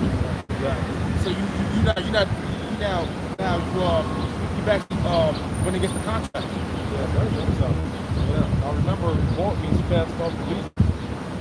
The word allegiance means loyalty of a liege man to his lord. Yeah. Loyalty of a liege man to his lord. A liege man, L-I-E-G-E. I looked that up real quick. That's the thing Jake don't understand. We belong to the Lord, man. We can't be out here doing whatever the fuck we want to do. Jake got jealous because the other nations are doing whatever the hell they want to do because of their gods. Yeah. You mad because you have power for real. Oh, you want a king just like everybody else? You have a power. Right. You know what I'm saying? But these other nations don't have a covenant with the Lord. Right, bro.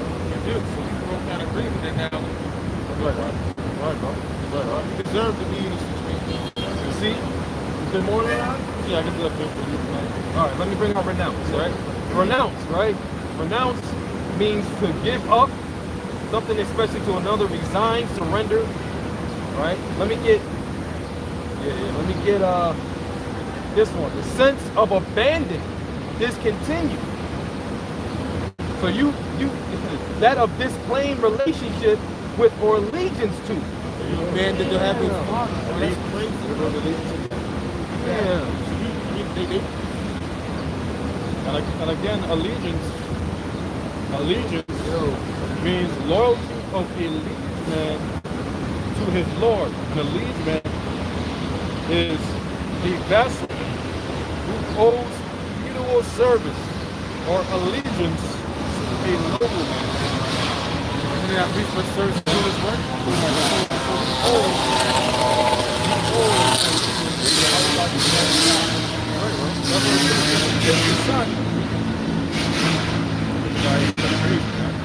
Kiss the son means to be angry. You go into the word kiss, it means to subject, like to subjugate.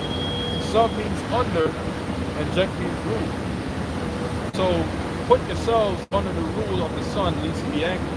Because it says, those that would not that I should reign over them, bring them hither before me and slay them. So we are the lead men of Yahweh B'Shem Yahushua. Okay? Our allegiance is to the Lord. That's right. I'm just saying, meaning that every Jake is supposed to be, you know what I'm saying? You're supposed to be doing what the Lord told you to do, man. Really, that's what we're doing. Every Jake should be doing, like bringing down this damn devil. We're supposed to be doing this, bro. This is not a burden. This is something that you're supposed to do. This is what we're born to do, man. You know what I'm saying? Like, this is what, you know, it should be, it's a joy to come in here and do the work of the Lord. What else are we going to do after we get out of here? It's all depression after this and shit. You know what I'm saying? Just seeing the constant wickedness, you know? So this is something we're supposed to be doing. And then Jake that don't do it, you turn your back on the Lord, man. So then you don't have the nerve to try to call the Lord in the time of help. Jacob's trouble had the nerve to call upon the Lord. But what you do for me, nigga? That's what the Lord's gonna say. Didn't you have a shot say, many gonna say, Lord, haven't I? Well, haven't you did what? You did nothing but iniquity in front of me, man. And I had the nerve to think that I didn't see it. That's the crazy part with these niggas. You really think the Lord doesn't see what you're doing. That's the crazy part. That's what's scary. That the Lord put you a strong delusion to where you think, just like Esau, because Esau thinks the same thing. Oh, I'm a God. I got to destroy God. So Esau actually thinks it's God. We got niggas doing the same thing. Then the Lord showed Ezekiel, what they were doing in the temple. What these niggas were doing in our Lord's temple, man. They actually thought in their mind that the Lord wasn't seeing what they're doing, bro. Same thing with these niggas now. You actually don't think the Lord knows what you're doing? That you sacrificing other devils again, man? The same thing is going on. Y'all sacrificing the devils, man.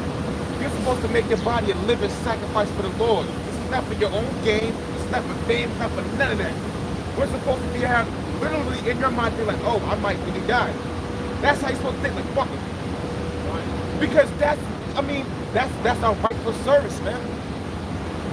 Did the 12 disciples get offended by the Lord when they had to face death? They do not count the cost, man. Us, the GMS, we did. To hell with you other camps. All right? Y'all want to have your fun on this side. Y'all not ready for digging trouble. Don't you know that some of us might be getting caught when that shit goes down? You forgot about Agenda 21? Okay? 3, 4 o'clock in the morning? All right? You forgot. We messed with listen, we have an end with the devil, man. The Lord here is preparing us for war. This is not our kingdom. That's right, bro. I seen a couple of guys from IUIC. I ain't say nothing to them. They just look like a bunch of proud cops, bro. Wow. They come off to me like a bunch of agents, bro. Like, you know what I'm saying? They had the body cams on. I'm like, yo, these dudes like straight up NYPD, man. Yeah, that's the type of vibe they gave me. Like, these dudes were like straight up cops. Whoa. Those are the same ones that the Lord rejected in the wilderness. The same ones the Lord, when Yahweh shall rejected. You are the father. You are of your father, the devil. The works that he did, you will do also, man. These people following their father, man. You want to be part of the system. You all holding down your brother for the cops. Who calls the cops? But these are people that we deal with. This is why we stick them on ourselves, man. We don't deal with these I forgot what they call it, but they all come together. I forgot what they call that. The summits, all that kind of stuff. We stick together with this truth, man, with one mind, man, knowing that what the Lord gave us this truth, and understand, like, you know what? Jacob's troubles come. My Lord, statute commands, be ability, believe in my son, and keep holding forth and enduring to the end. Do my job. Do the job I gave you to do, and I'm gonna deliver you at the end, man. You know? We're not here for our own game, man. We're not here for glory, man. We gotta be them barking dogs. We have to be those barking dogs. We can't be dumb dogs, you know what I'm saying? Which a lot of guys are, man. We're not telling people like we're not gonna go through. We know we're gonna be going through, but we pray to the Lord that the Lord has mercy on us for doing our job of warning people. Right. Because shit is gonna be bad out here, man. Times that we never seen before. And we gonna need the Lord, man. I'm gonna put in the chat of a lifetime situation, but when I meditate, I was in I stayed in the dark, I was meditating on that. Bro, it's gonna be, bro, I got a little fearful, bro. I'm not gonna lie, I'm being real. I got a little fearful, man. It's gonna be scary as hell, bro. And if you don't have your Howard Bashim shower with you, people are gonna be bugging out of their mind, man. Second, when I was listening to Lights Out, first thing in my mind was Second Exodus 15 chapter all day long, bro. Second Exodus 15 is gonna come to play hard. Men shall be afraid because of their pride. Men shall be afraid. City shall be trouble. That's what I was thinking about. These are the times we coming in, man, and nobody's barking but the apostle of the great millstone. Warning you people to take this trouble. Warning you people to come. Warning you people about the wrath that's gonna come. Then come back to Yahweh about your outside. Because there's no other way besides that, man. Because the end all be all, or these people, or what they're getting ready to do in this great chaos that they're getting ready to bring in, they want you people to run to them for that chip, man. Yep. They want you to come to them for that chip. They want to show the Lord, like, they want me, not you. So in other words, this Edomite, in his damn deception, in his wicked maniacal mind, he is going to push the new world agenda on you in the guise that is going to help you and benefit you, when it really is going to help him and benefit him. And it's going to destroy you with a sword destruction. It's going to have him cracking up, drinking the best wine, eating the best food, saying, see, we got them niggas. We finally got them. And they're never going to get away from out of our grasp. We're going to have them in slavery for eternity. You see? This is how this Edomite thinks, man. He never loved you. He never will love you. The scriptures say, love worketh no ill to his neighbor.